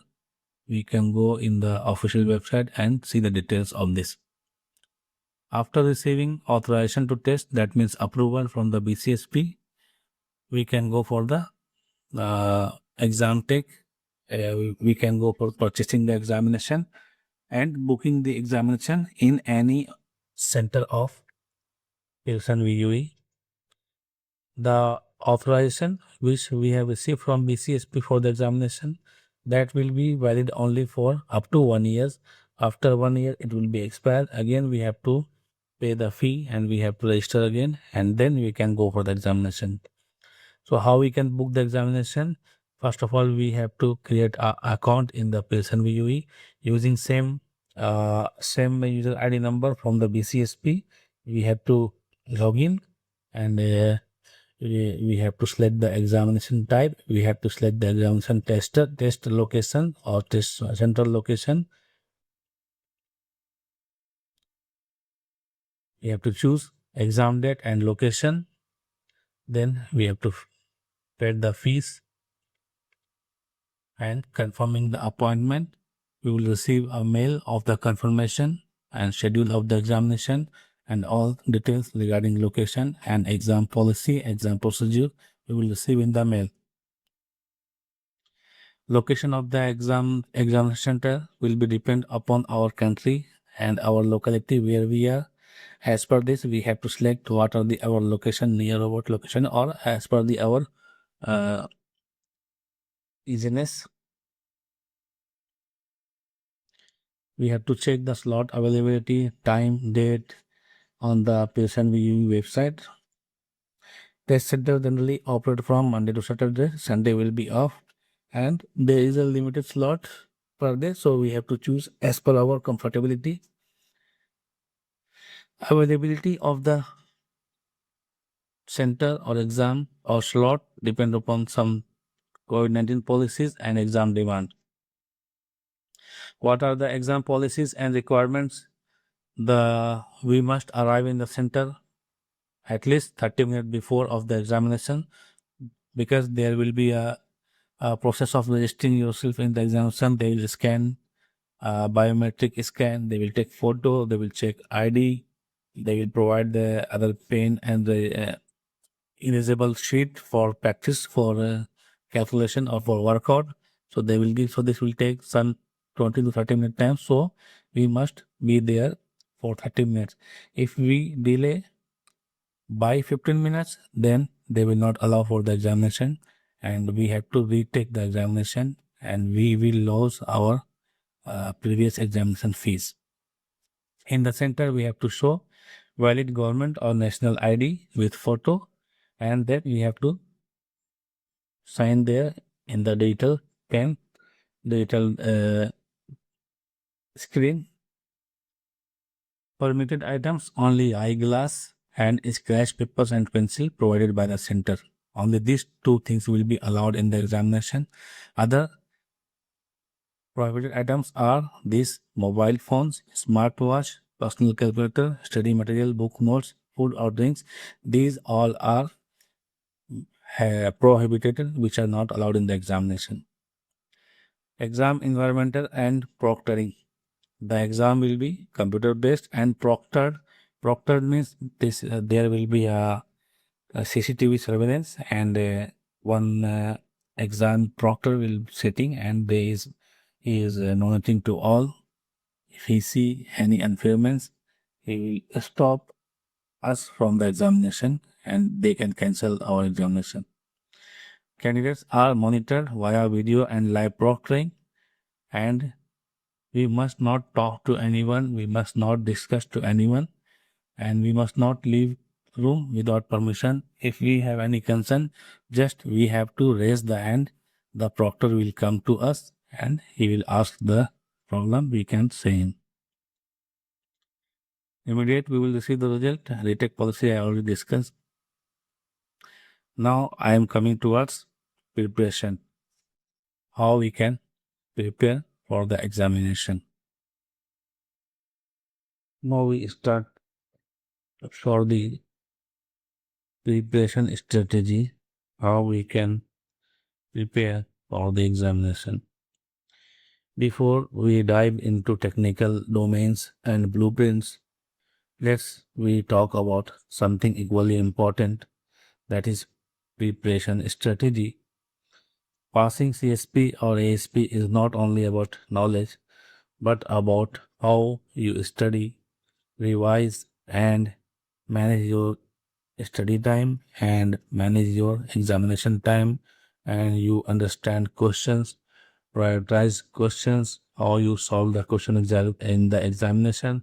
These all factors will decide the passing of the examination. Let's break this into simple but powerful steps. Like here we see the number one. First one is the study with repetition and revision. Human memory fades fast. If you study once and never revisit, you will forget 80% within a week. So we have to revise, we have to repeat, we have to repeat. Use spaced repetition. That means you have to use a study 1 day, 2 day study. Then again that topics that again that contents should be revised after 1 day or 2 days, and after 1 week, and after 1 month also we have to revise. Then after we can have a retention of those content, those materials for a long duration, for a strong memory. For this, we have to use a flashcard. We can use web applications or web services like Quizlet, Anki, or we can use handwritten flashcard by make ourselves, and we can post on our study table. And we have to review daily, we have to study daily, we have to repeat formulas, we have to repeat standards and definition. So this can be memorized for a long time. For example, memorizing OSHA 1926 fall protection requirement, that 6 feet requirement for this. This we have to revise multiple times until automatically our mind recall it. So if our memory, our mind, our brain recall it, that means it has been memorized. So then we can go for another topic. So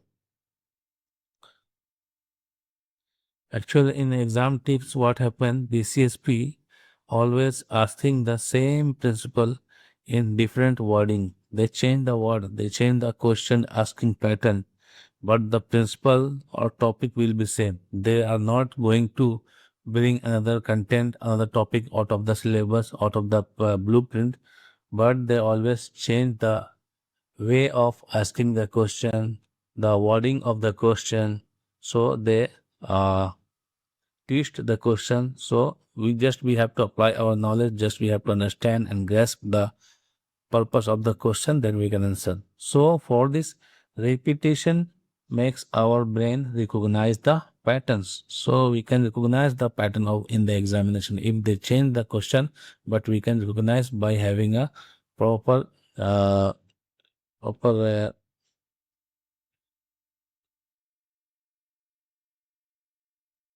proper study and repetition and revision.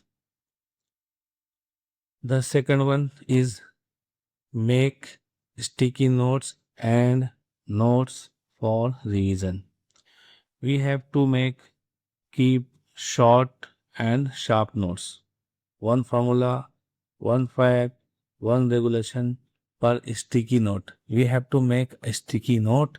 We have to put one formula or one key important point or one note on one sticky note, and we have to put in front of our study table or where we work or where we take rest. So that time we can just overlook, just look for once 1 or 2 minutes. So regularly seeing or looking daily basis, it will memorize in our mind. And we have to stick them with that keynotes, with that flashcards on our study table, our laptop area, or our mirror area, so we can daily review, daily we can see. Next, we have to cover all domain. We are not going to skip any one domain because all domain carries a weight, and each weight is important for us, and each domain making one marks and 1 marks, and by this way this makes a 200 marks. So we don't have to just focus on our comfort zone like that. If we are easy with any domain and we have a strong command on any domain, so just we are only focusing on domain, then it will make difficult for us to pass in the examination. So which domain is weak for us, we have to give more focus. Because BCSP exam are balanced exam, they have a balanced weight for each domain. So each domain have different ratios of question as per the weightage. So we have to focus as per the blueprint.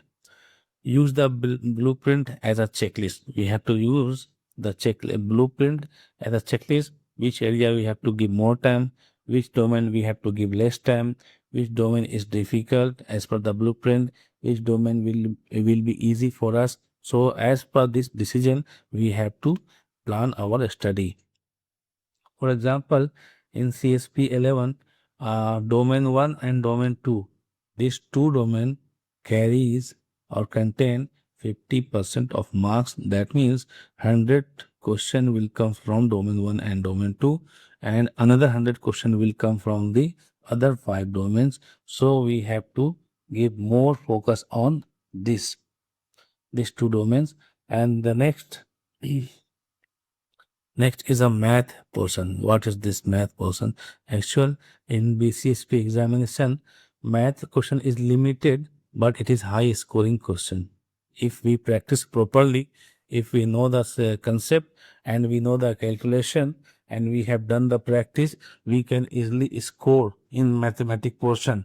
They will not ask more than 15 questions based on the math or say numerical questions, but these 15 question carries 15 marks and we can score highly, because numericals is we can perform well if we have done well practice and we have done a good study. So what they give in the mathematic portion actually they contains statistics and rigging numericals, slope, fall distance, ventilation, and flow rates, noise dose calculation. Like these types of topics, they will give us a question based on mathematics or say numericals. So in statistics, they will ask regarding mean, mode, probability, standard deviation. So these are the topics under the math. So for this, we have to use the TI-30 access calculator. Already we have discussed. So this will be on the screen.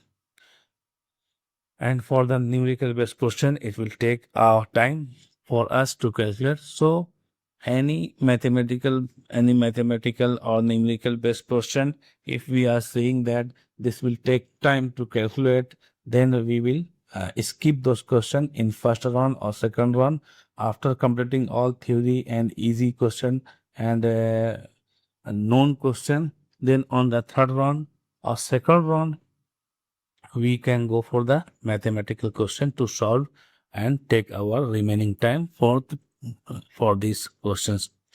The next one is theory portion.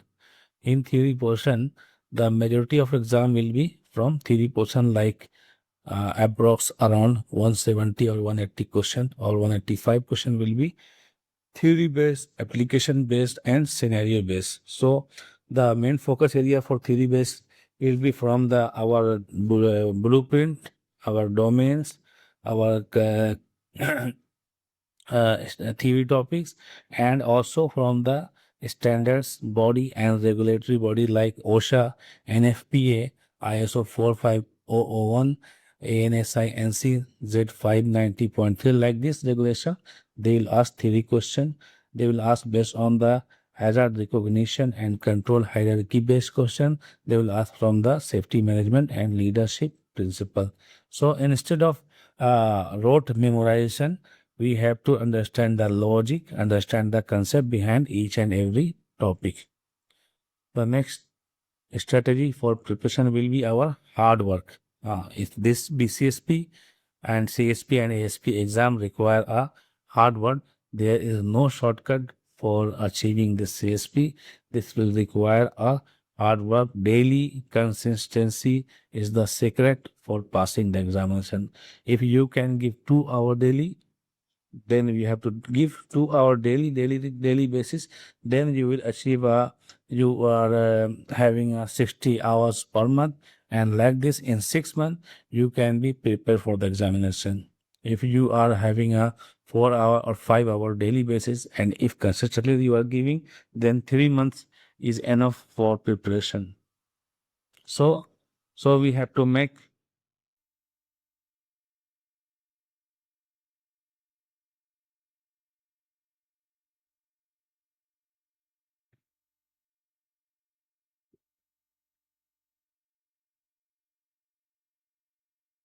So we have to target 2-3 hours daily and 5 days a week. Like this, with a hard dedication, we can fully prepare for the examination. We have to do solving and practicing question answer daily. Review your wrong answers and marking our areas, which area we are focused, which area we are weak. So we need to more focus on that area. And we have to remember that CSP is called the gold standard because it demands effort. It demands a work life and balance, because any individuals who are who want to get the certification, they are not free. They are working mostly they are working professional, and it will be very difficult to take the time out from your uh, working hours, from your personal hours. So it is very difficult to manage the timing. The next one is dedication. Motivation may fade, but dedication keeps you moving. Always we have to dedicate ourselves, and we have to make a target, then we can dedicate. We have to fix exam date goal, then we have to work backward for this, following this date. In this way we can dedicate ourselves. So first of all, what we have to do, we have to make a goal of exam date, which month we are going to appear in the examination. If you make a goal 3 months or 6 months, then your study, your preparation will be on the way and in line with the examination.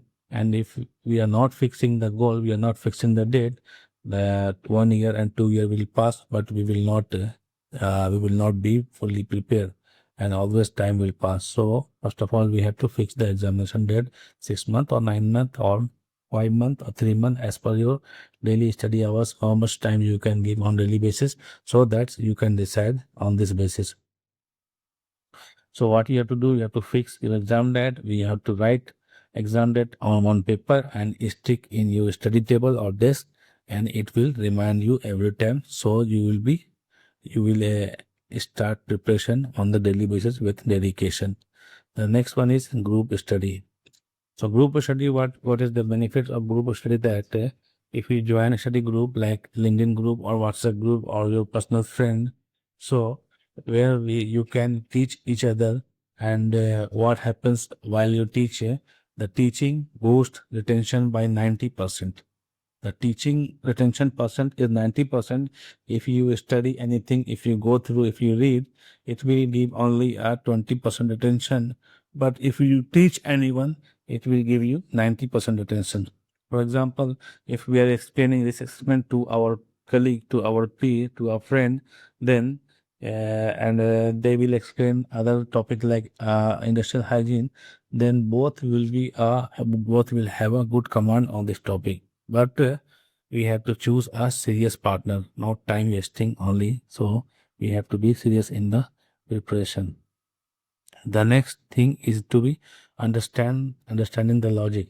CSP questions are not a memory dump. They are not only checking your memory, rote learning. They are testing our decision making. That's why we have to understand each topic clearly, the concept behind the topic, the logic behind that topic. So if we have, then we can solve the question easily. Always apply the hierarchy of controls and legal compliance first. So in any question, they will check our logic. So in some types of question, we have to apply the hierarchy of control in answering the question, and we have to use the legal compliance first. So these two things we have to keep on the top. So for example, if there's suppose there's a question like workers are exposed to toxic fumes, which action is best? So wrong answer is provide respirator, because the respirator providing is the PPE. PPE is the last line of defense. So the right answer will be the elimination or substitution or engineering control. So whichever is given in the answer, we have to select, because this is the higher level of hierarchy in the hierarchy of control. The time management in preparation and exam time. This is the most important time. This is the most important point for preparation. The first is the study and preparation time. We have to maintain the dedication time. We have to make a goal. We have to fix the examination date, and we have to choose 3 months or 6 month timeline for preparation. And we have to cover all domain in 2 months or 3 months. Then after 3 months, maybe if you have chosen 6 month plan, so 3 months you have to cover all domain, and then 3 months you have to practice so much practice that you are now confident to appear in the examination. And at the last month you uh, perform 2 or 3 mock tests, so you will be able to assess yourself and you will feel more confident in for the examination. The next is exam time, the time management during the exam.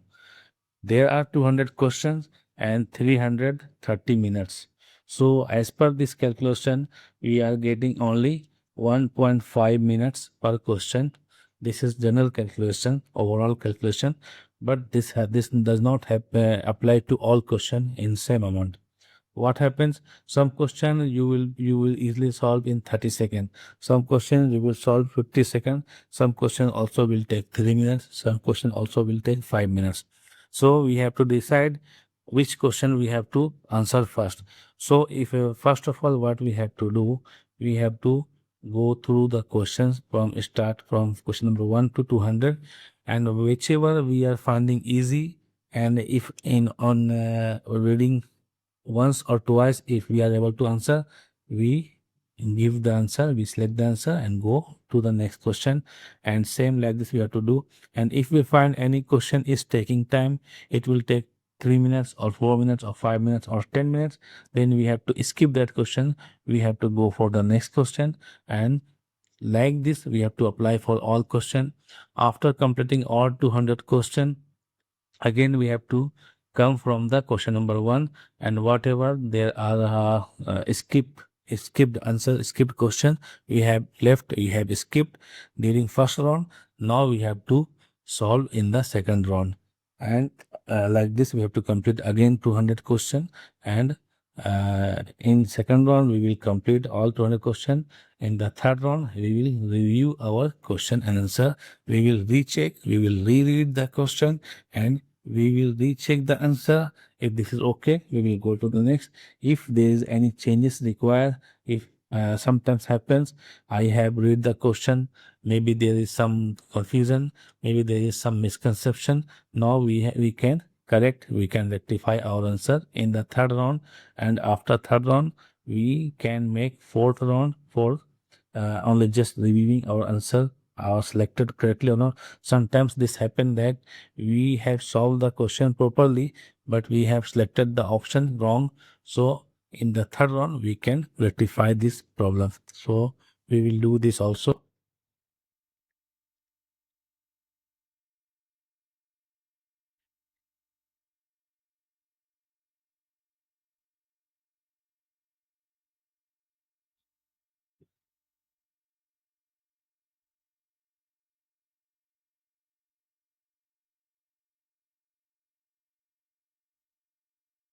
So the CSP exam require us to be disciplined, and we have to apply smart strategy and consistency, dedication and hard work, group study, understanding logic. So all this combination makes us the passing of the examination. So now I will break down here for you that study with repetition and revision, make sticky notes and summary notes. We must have make sticky notes on the table, study table, to revise, to retain, to remind in the memory.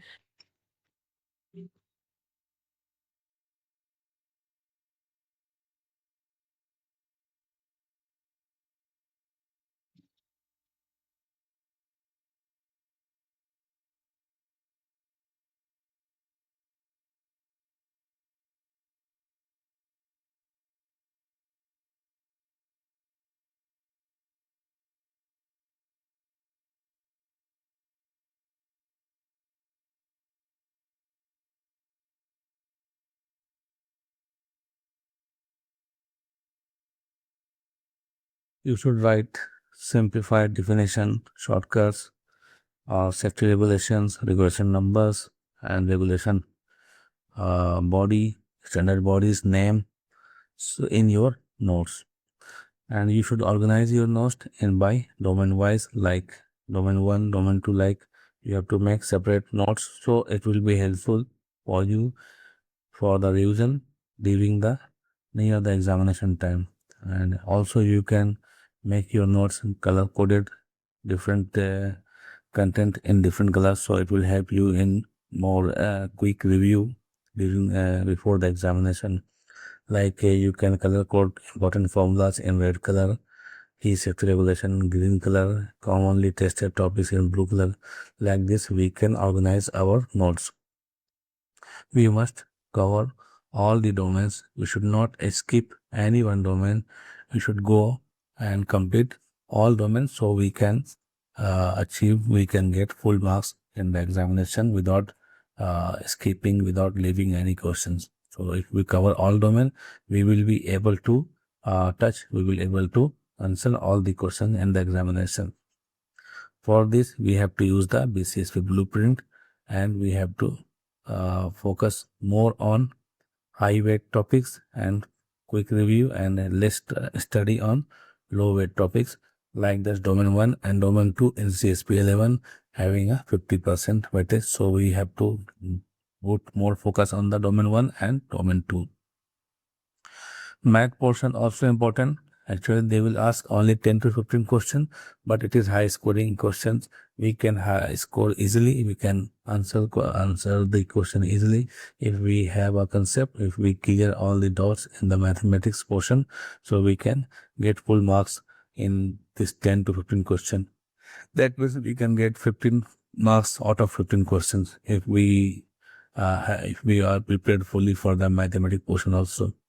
What are the mathematics question topics in the CSP? Maybe it is the probability and statistics part, that is mean, median, mode, standard deviation, and there will be a uses of unit conversion, feet to meters, psi to bar. These will be used in the question.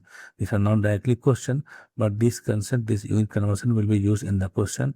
Trigonometry functions will be used in the slope calculation, motion calculation and angle measurement, and in the lifting equations also for the sling configuration like this, and algebra and equation, some mathematical use in the work energy calculation and risk assessment.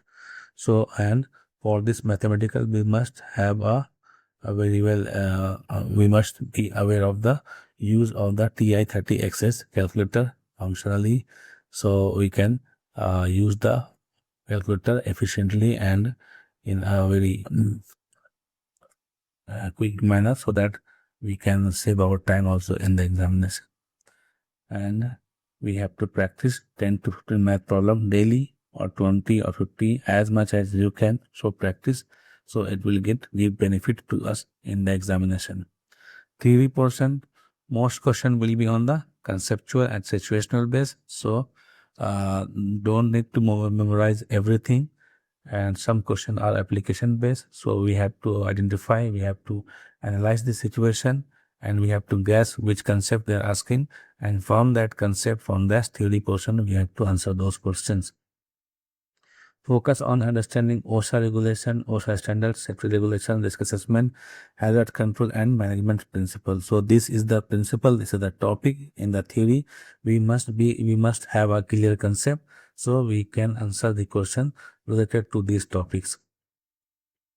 Read study material from BCSP, OSHA, ANSI, and NFPA guidelines.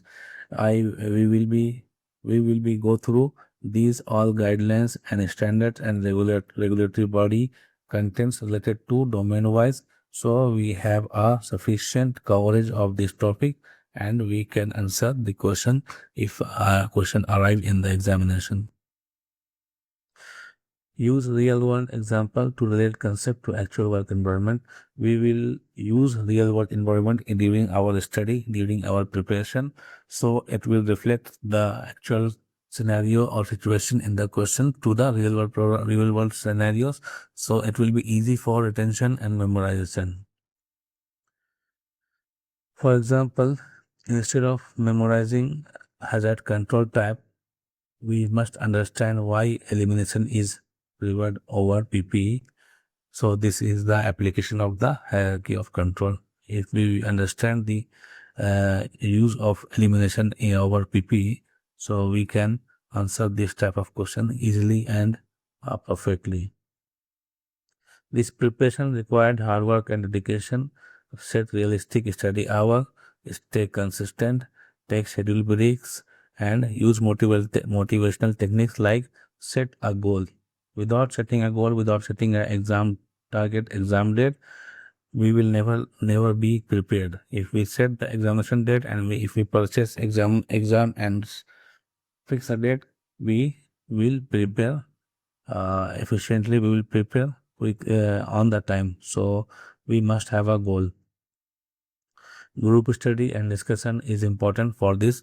If we have one or two partners, or any social network, or any WhatsApp group, or any personal group of friends, where we discuss each other the topics, the doubts, the questions, and practice each other with, and explaining the topics or concept to each other, it will make us more perfect in that topic, and the information will be retained for long time and permanently. So it will be a great benefit for the examination.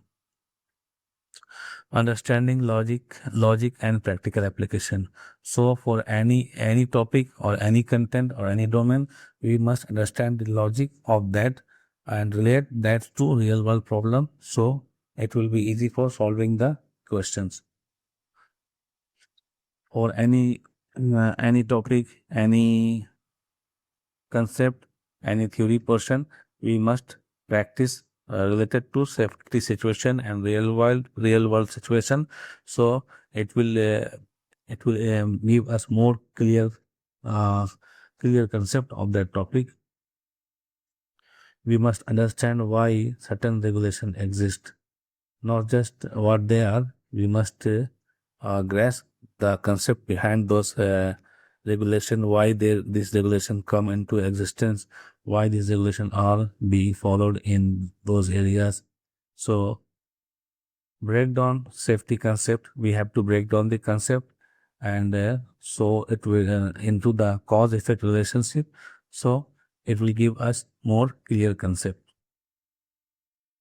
Time management in preparation and examination. We have already covered this. We must have a proper and dedicated time for the preparation, and we have to manage our 5.5 hours, 5 hour 30 minutes of the examination for the 200 multiple choice questions. We have to manage. So how we can manage? First of all, we divide 1.5 minutes per question, but this is not practical for all questions. Some question we will solve within 30 seconds. Some question will take 1 minute. Some question will take 5 minutes. So this is not does not depend for all the question. This is not practicable for all question. So we have to mark, and we have to use the mark and skip strategy, where what we will use: answer easy question first. Whatever question you are finding easy, you know very well, you know the concept very well, and you are getting answer quickly. So answer the question same time and go to the next question. And whatever, if question is tough and you are not getting, you don't have any idea, so skip for now. And if the question takes time, it will take time for solving, then skip those questions and go to the next question. In the second round, in the second review time, we will go to the time taking question, and we will solve that question in the second round. And in the third round, we will review, we will check, we will recheck our questions, our answer for all 200 questions. Like this, we will complete our exam without any wrong answer and without any dot and on the time. Final takeaway for success: follow a structured study plan with regular revision. We have to structure our study, and we have to plan our study with daily fixed timing, and we have to regularly revise everything whatever we are studying, so it will recall in our memory. Use sticky notes. Use sticky notes, cheat sheets, and mind maps for quick recall. We have to practice math questions daily to boost confidence in calculation. So for calculation, what will happen? If we will do the practice more and more for all the topics, for all the domains, wherever the math is applied. So if we do the daily practice, it will it will give us a confidence in those calculation, and in the exam, we can be able to perform calculation easily. Engage in group discussion and teach concept to each other.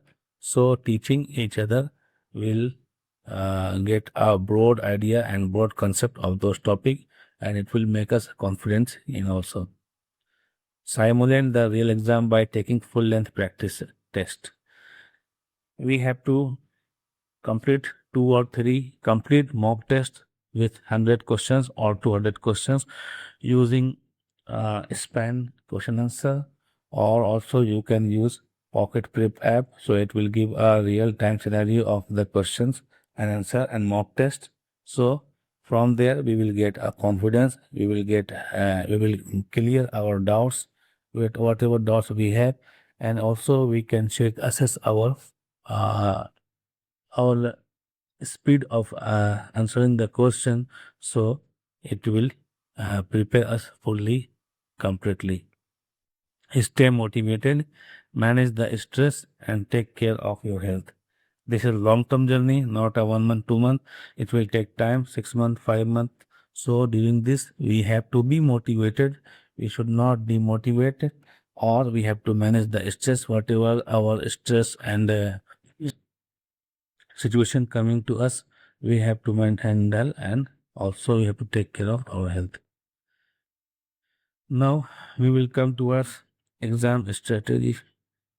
During the exam, what are the steps, what trick we should use, what are the technicals of the examination we must know. For this, we will go to here. Under this topic, we have several I will show exam screen, what is the flagging in the examination, and what is the review step. Then this is the type of question asked in the examination, final review and before submission, and this is the our one most important trick is that take full time of 5 hour 30 minutes. We should not leave the examination room before 5 hour 30 minutes. We should use all time. They are not going to ask us before this time, so use all this time. So approx 3 hour will be consumed in answering the question.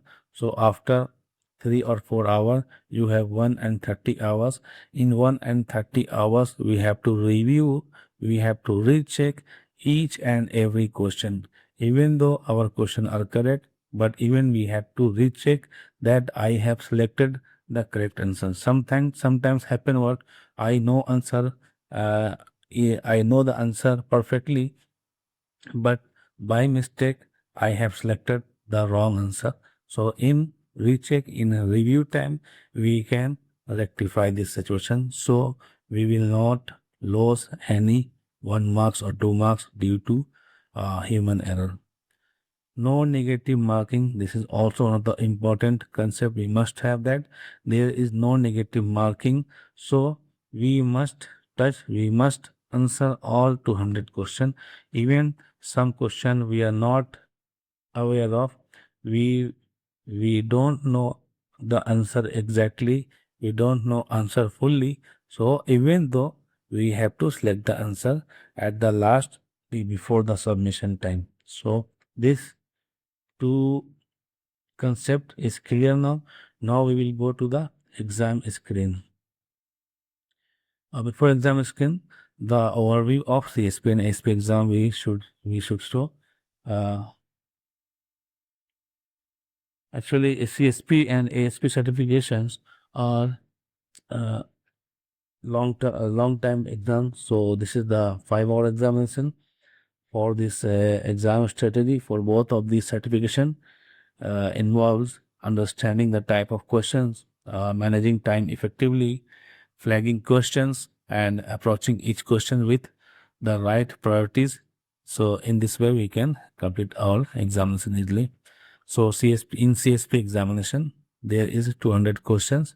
The time allotted for this question is 5.5 hours, 5 hours 30 minutes. Question format will be multiple choice.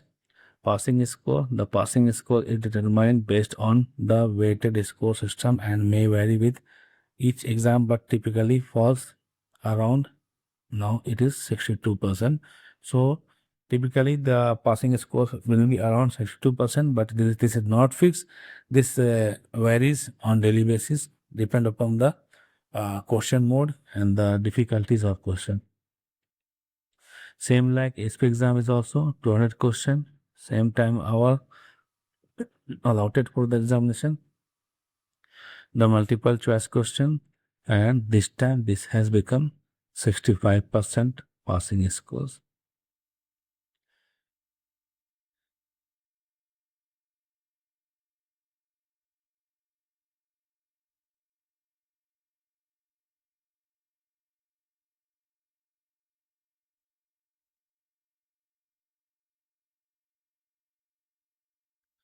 Now this is the sample of exam screen.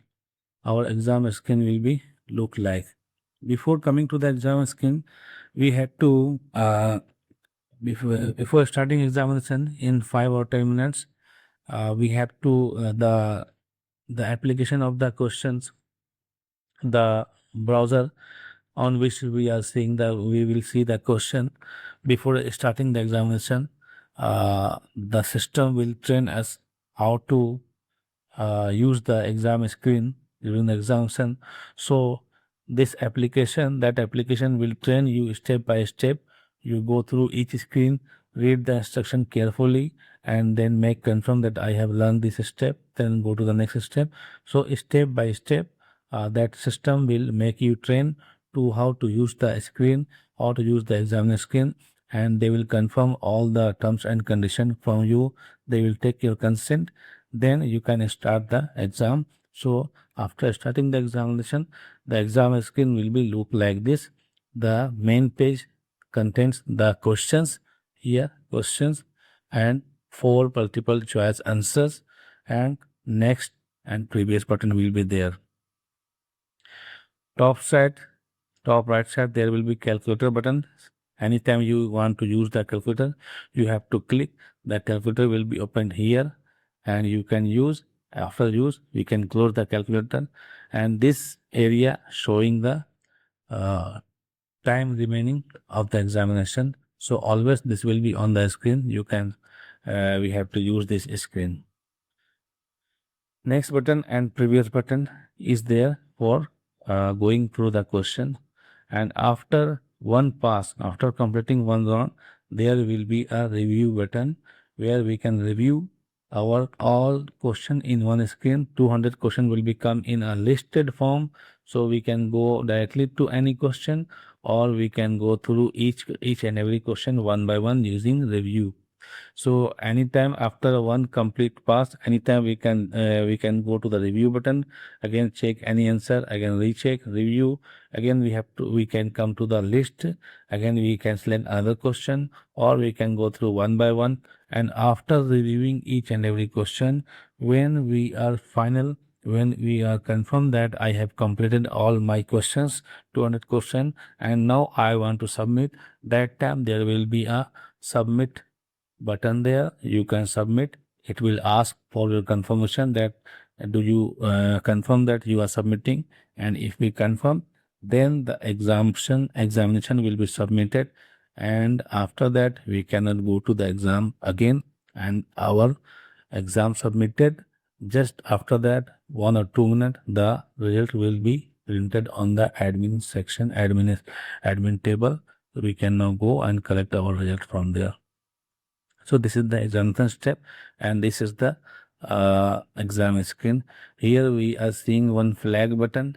So flagging system we will just now we will cover in coming time. So first of all, we will go to question tab. Both exams, CSP or ASP, consist of multiple choice question that assess a wide range of safety related knowledge. The question generally fall into these 4 types: knowledge based question, application based question, analysis and decision making question, and regulatory and compliance questions. So these 4 type question I will explain now. The knowledge based question actually assess factual recall of our understanding and our memory regarding the safety principle and regulation. Like they will ask question, this question will test our factual recall, our recall of the formulas, definitions, standards, or simple concepts. Like some, for example, the question will be like, what is the OSHA permissible exposure limit for noise exposure over an 8-hour time weighted average? So this is generally this is checking our concept clearance, and this is factual recall question type. Second example will be like the question may be like this, as a in the fire tetrahedron, which element was added to the traditional fire? So we all know that in the traditional fire triangle, the added one is the chemical chain reaction. So these are the normal knowledge based question. They will check our knowledge of related concept. Now next is the application based question. This involves applying our safety knowledge to real world scenario, and here we will need to analyze a situation and decide on the best course of action based on our understanding of safety practices. These question will ask us to apply knowledge to a real situation. So here they will give a situation, and they will ask the what is the priority answer action based on the decision, and we have to make on the application. For example, the question will be like, a worker must climb 18 feet to perform maintenance. Which fall protection system is most appropriate according to OSHA 1926? So like this, they will ask, and their option will be like ladder cage only, personal fall arrest system, warning line system, or safety net. So here we have to select personal fall arrest system as per the OSHA. So here they will ask, they will check, assess our knowledge, they will assess our analysis skill, and they will check that whether we applying the situation, we applying the on the we applying as per the situation. So they are checking our application based skill. The second example for application based question will be like this question. uh, Suppose a question like this: during excavation, the soil is classified as type C. What will be the maximum allowable slope for an excavation 12 feet deep? So this is simply we must have a concept of excavation that depend upon soil type. So we can solve that question depending upon the situation by applying the concept of the excavation. The next will be analysis and decision making question. So in analysis and decision making question, these question evaluates our ability to analyze safety related data or situations and make informed decisions regarding risk management, safety procedure, or compliance issues. So this question will directly give a scenario, and they will ask from the regulation how to apply, how to analyze, how to select those control or the solution to the risk assessment, and solution for the compliant issues. We can find, we can analyze, and we can take decision based on the these scenarios. Some question will be based on the regulatory and compliance question. So they will ask some given some scenario and ask related to the regulatory requirement, or directly they can ask from the regulatory bodies their articles or their regulations. So there may be a direct question.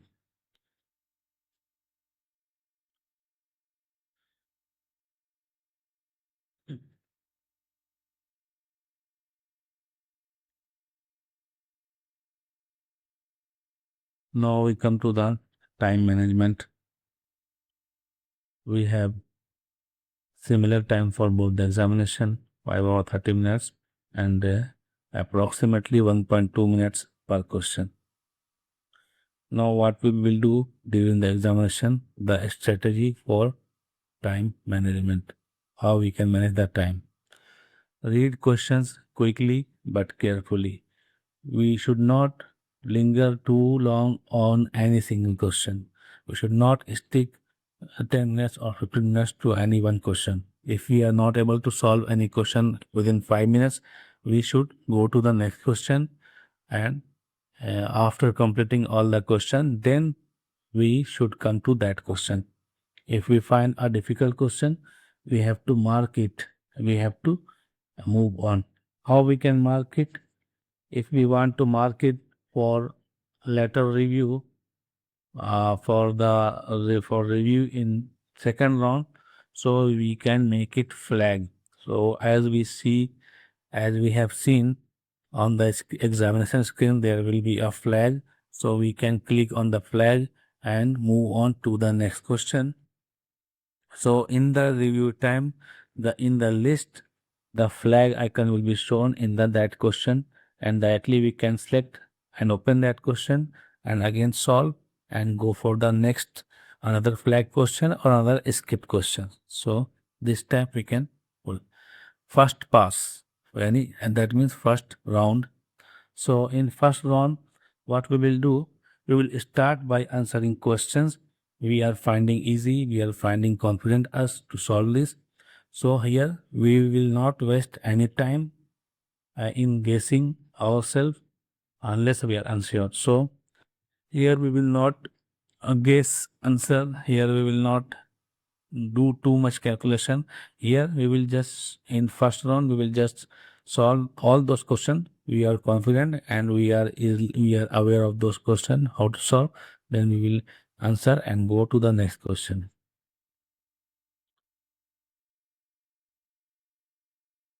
The next is flagging difficult question. As I already told that flag button will be available, and if we are finding that this question will take time, so we will make it flag by clicking on the flag icon, flag button, and go to the next question. And after completing all the easy question and first round, in the second round we can go directly to the flag question and solve those questions. And after solving all these flag question, in the third round we can review and we can recheck all the questions. So this will be our exam strategy. The leave time for review. After completing the examination, we should use any remaining time. We should not waste our time, and we should use all the remaining time. We should not leave the examination after just completing the examination. We should review, we should recheck and recheck again and again to all to all the question once we must recheck. And if we have time, we can recheck twice or thrice. It will give us a benefit. Flagging the question. What is the purpose of flagging? Flagging allows us to revisit a question that we may find difficult in first round, or it was asking too much time for solving. So we can flag that question and move forward. So when to flag? Same like if we are unsure of any answer, or if we are spending too much time on a particular question in the first round, so we should flag it and move on. And in the second round, we will give asking time to solve it.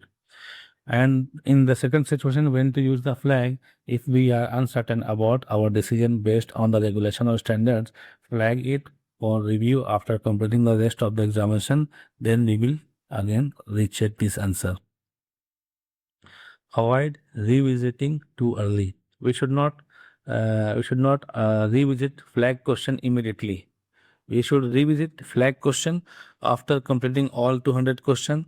Then we should come to the flag question. So that time maybe we have got some idea regarding that. So that time we can solve easily.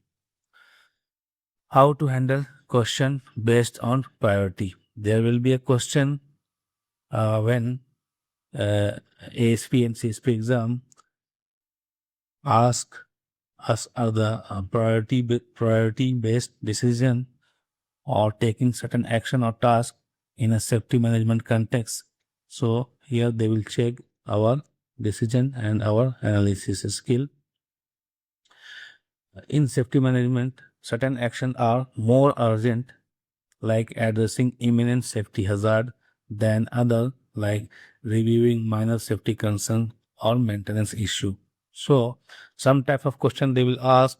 There will be a chemical spill. So what should be the first action? And they will give the option to contain the spill, to barricade the spill area, to inform to the authority, and to prevent any exposure of any worker. So here the first one should be a safety hazard and safety priority of any personal injury or personal safety will be a most priority. So as per the situation, we have to take decision and we have to find the priority based action.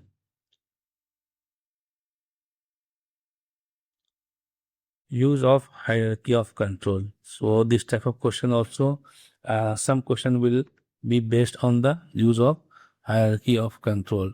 So here prioritize the solution based on the hierarchy of control. What is the hierarchy of control? Is the elimination, substitution, engineering control, administrative control, and PPE. So based on this hierarchy, we have to solve the question. We have to select the answer. As we all know, elimination and substitution are more effective then administrative control and PP. So we have to prioritize, we have to select the answer based on this. And the third one, how we can solve some question based on the compliance and legal requirements. Always we have to give the highest priority to regulatory compliance. If a question involves a choice between taking immediate action versus waiting for approval or compliance check, the compliance is typically the most critical factor. So we should also take care, and we should also take consideration of the compliance and regulatory and legal requirements also. The next will be handling different question scenario. The question will be based sometimes on the scenario based, and sometimes it will be a regulatory compliance. In scenario based question, they are common, and it may describe real world safety situation, and they will ask the immediate action. For example, a construction worker is exposed to a hazardous chemical without proper PPE. What is the first step you should take? Like this question they ask. So strategy, what should be here? Identify the most immediate hazard. The first priority is usually to ensure the safety of the worker. As for example, remove them from the hazardous area, from the exposure area, and then the next action will be provide a PPE. So followed by investigating the cause and implementing corrective action. So these are the hierarchy of action taken on the based on the scenario, based on the situation. The next is regulatory compliance question. This type of question will test our knowledge of OSHA and other safety regulation. So here what our strategy should be if the question involves regulatory compliance. For example, which regulation should be followed for confined space entry? So we have to look for the answer that must align with well-known standard such as OSHA 29, CFR 1910 is specific to the confined space. So we have to select and we as per the question. Now we will come to a strategy for answering the question. How we can do very well in the examination. Read each question carefully. Many candidates make the mistake of rushing through the question. We have to read each question carefully to ensure that we fully understand it before choosing an answer. Sometimes if we are in hurry, if we are reading very fast, some critical word, some important word we can miss, and answer should be wrong. The purpose of the question also we will get in another way, so the answer will be wrong. So we must read carefully and we must note the critical word in the questions. Eliminate clearly wrong answer. The second strategy in solving the question will be, we can apply this also. This is very important. If we are having a dot in answering the question, we have dot amongst the options. So we can use this strategy that we should remove the wrong answer. If we are not very easy to finding the correct answer, that time we can sort out, we can remove two answer or one answer which are wrong. If we remove two answers, two wrong answer, then only we have two remaining answer. In this, between these two remaining answer, we have to choose. Like this, we are more probably that we will select the right answer. This will increase our chances of choosing the correct answer. Look for keywords in the question. This is very important, very important. Look for keywords in the question.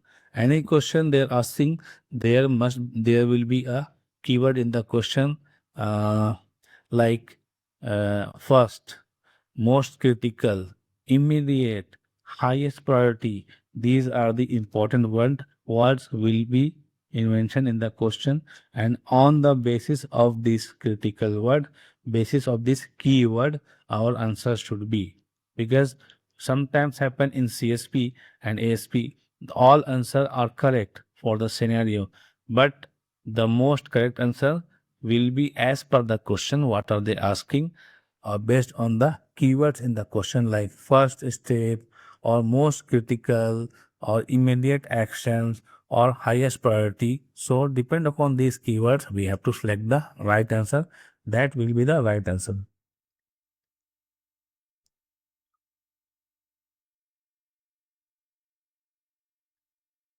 The next is, don't overthink. If we are unsure about a question, our first instinct is often the best. So, whatever our first thinking, our first solution, that will be the best. If we are unsure about any question, whatever we have think first, that should be our final answer. So, avoid second guessing ourselves unless we have a strong reason to believe our initial answer is incorrect. Now, for the post exam, after completing first or second round, review the performance and use our experience. What is the review performance? If we have not passed the examination, review the area where we struggle, consider taking a preparation course or reviewing study materials for those specific reaction. So if we could not pass, unfortunately, so we have to focus more on our weak area as per the result, and we have to use our experience for future examination as we already experienced. So it will help us refine our strategy for time management, flagging, and prioritization. So these are the examination strategy. Now the second one will be additional study sources, what we have to use for our exam preparation. What else we can use? As we have already said, there are two textbooks we have to focus more and more and completely.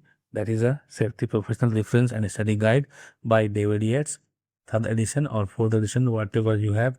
The Roger Bauer Engineer book, the second textbook. These two books we have to go through deeply and make a note also.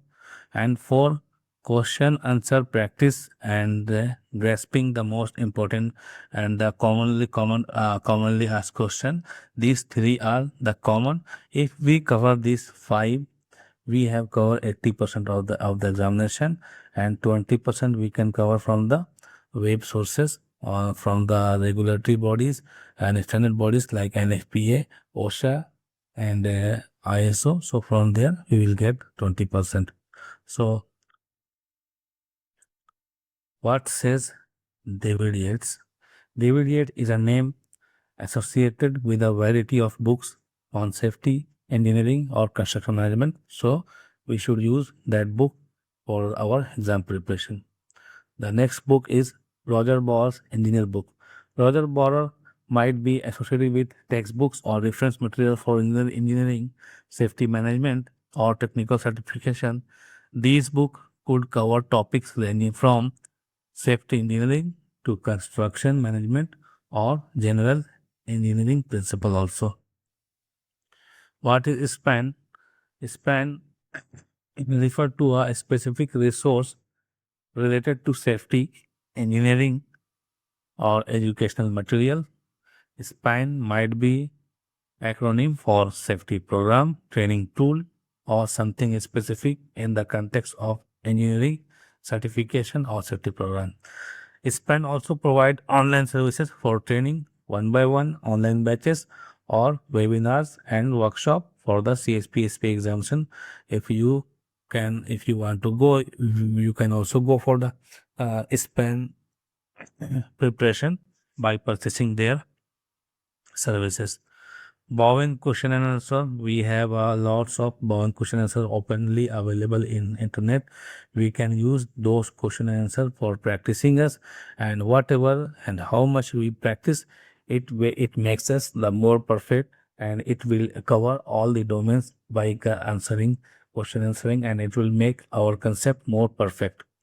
Pocket Prep app will give you a real scenario type examination and test and also providing 10 question quiz, 20 question quiz, or domain wise quiz.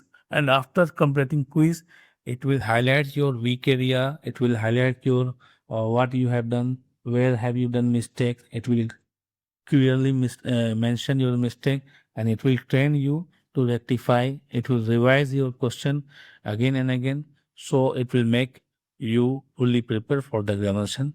So I will highly recommend this pocket prep app. This is very affordable and very easy to use, and it is very good friendly user interface, having for both in the laptop, in the window, in the Android, and the mobile also. We will find the app is very well structured to use, and there are so many statistics and results showing. So it will update us our preparation status, how we are prepared after this. At least I think this have at least 1500 question bank. So if we complete, we also completing like this 50 to 60% examination preparation over if we complete this pocket prep properly. So in coming session, during this training journey, for the next videos or coming videos, what I will cover is here.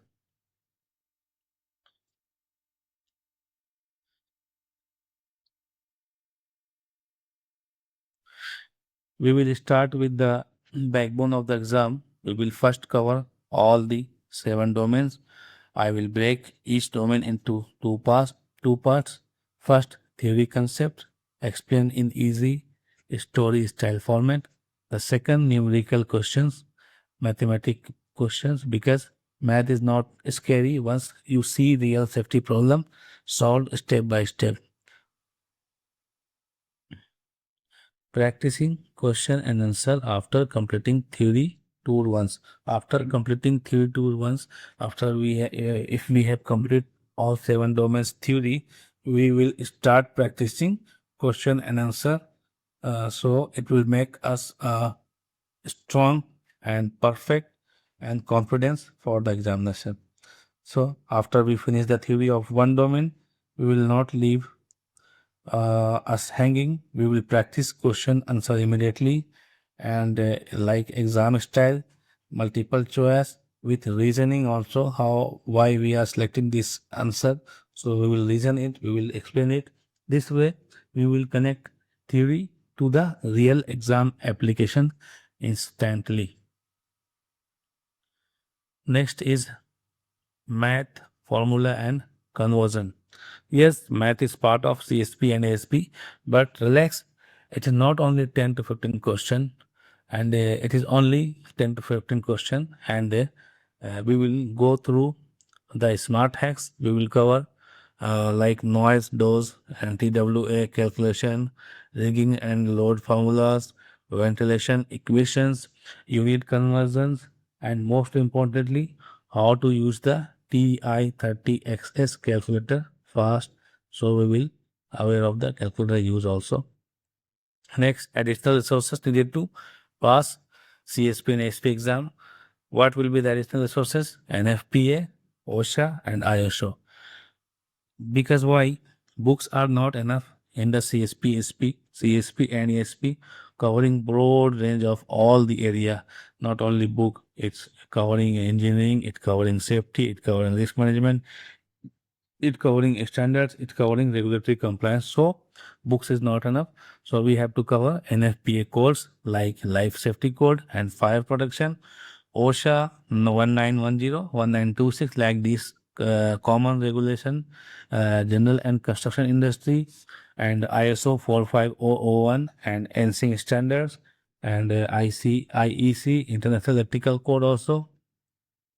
So we will go through these which are appear in the examination, and how we will memorize this regulation smartly in our mind, so we can recall during the examination. Because These standards, regulatory compliance, regulatory body, and codes of regulations.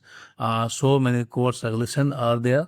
So how we can memorize them, how we can remember, how we can retain for the examination. So we will go through that. Exam secrets. We will use what now here is the fun part. Exam day secret. Which question we have to answer first? How to handle trick question with all the above? The BCSP style testing, not memory but decision making. They test our decision making, and our golden tip will be always follow the hierarchy of control and compliance first. This is the golden rule. Always follow the hierarchy of control and compliance test in answering any question. Wherever scenario-based question, priority-based action require, or compliance require, or regulatory compliance require, we have to focus on the use of hierarchy of control and use of based answer based on the regulatory compliance. So that in this way we can select the correct answer. The next is practicing the test. Practice is everything. We will solve mock exam of 200 question, and we will see approx 2000 to 5000 question during this training journey in real like a real time format. So we will build speed and confidence also by using practice sets. By the time we sit for the real exam, we will feel like we are taking another practice round. So we have to do so much practice, so much practice. So when we go for the examination, that time we will feel we are same, we are just practicing the exam question answer, and we will just we will done. The next last is flashcard. What are the flashcard? Finally, revision tools we will use is the flashcard. Flashcard we also will use.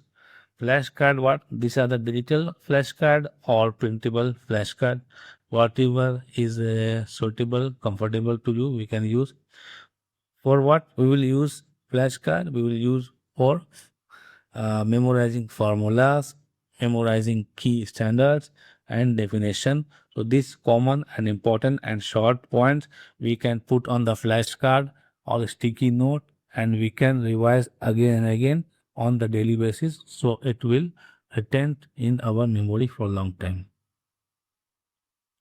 So to summarize, this course covers everything we need or you need: theory, practice, math, resources, exam strategies, and memory aids. Stick with us, stick with me, and we will not just pass, we will ace it with confidence. All 7 domains theory we will cover: practice question exam, math formula conversion, additional oxide resources, exam secret, practice test, and flashcard we will use. So this is our uh, introduction and guidance for the CSP and AXP examination.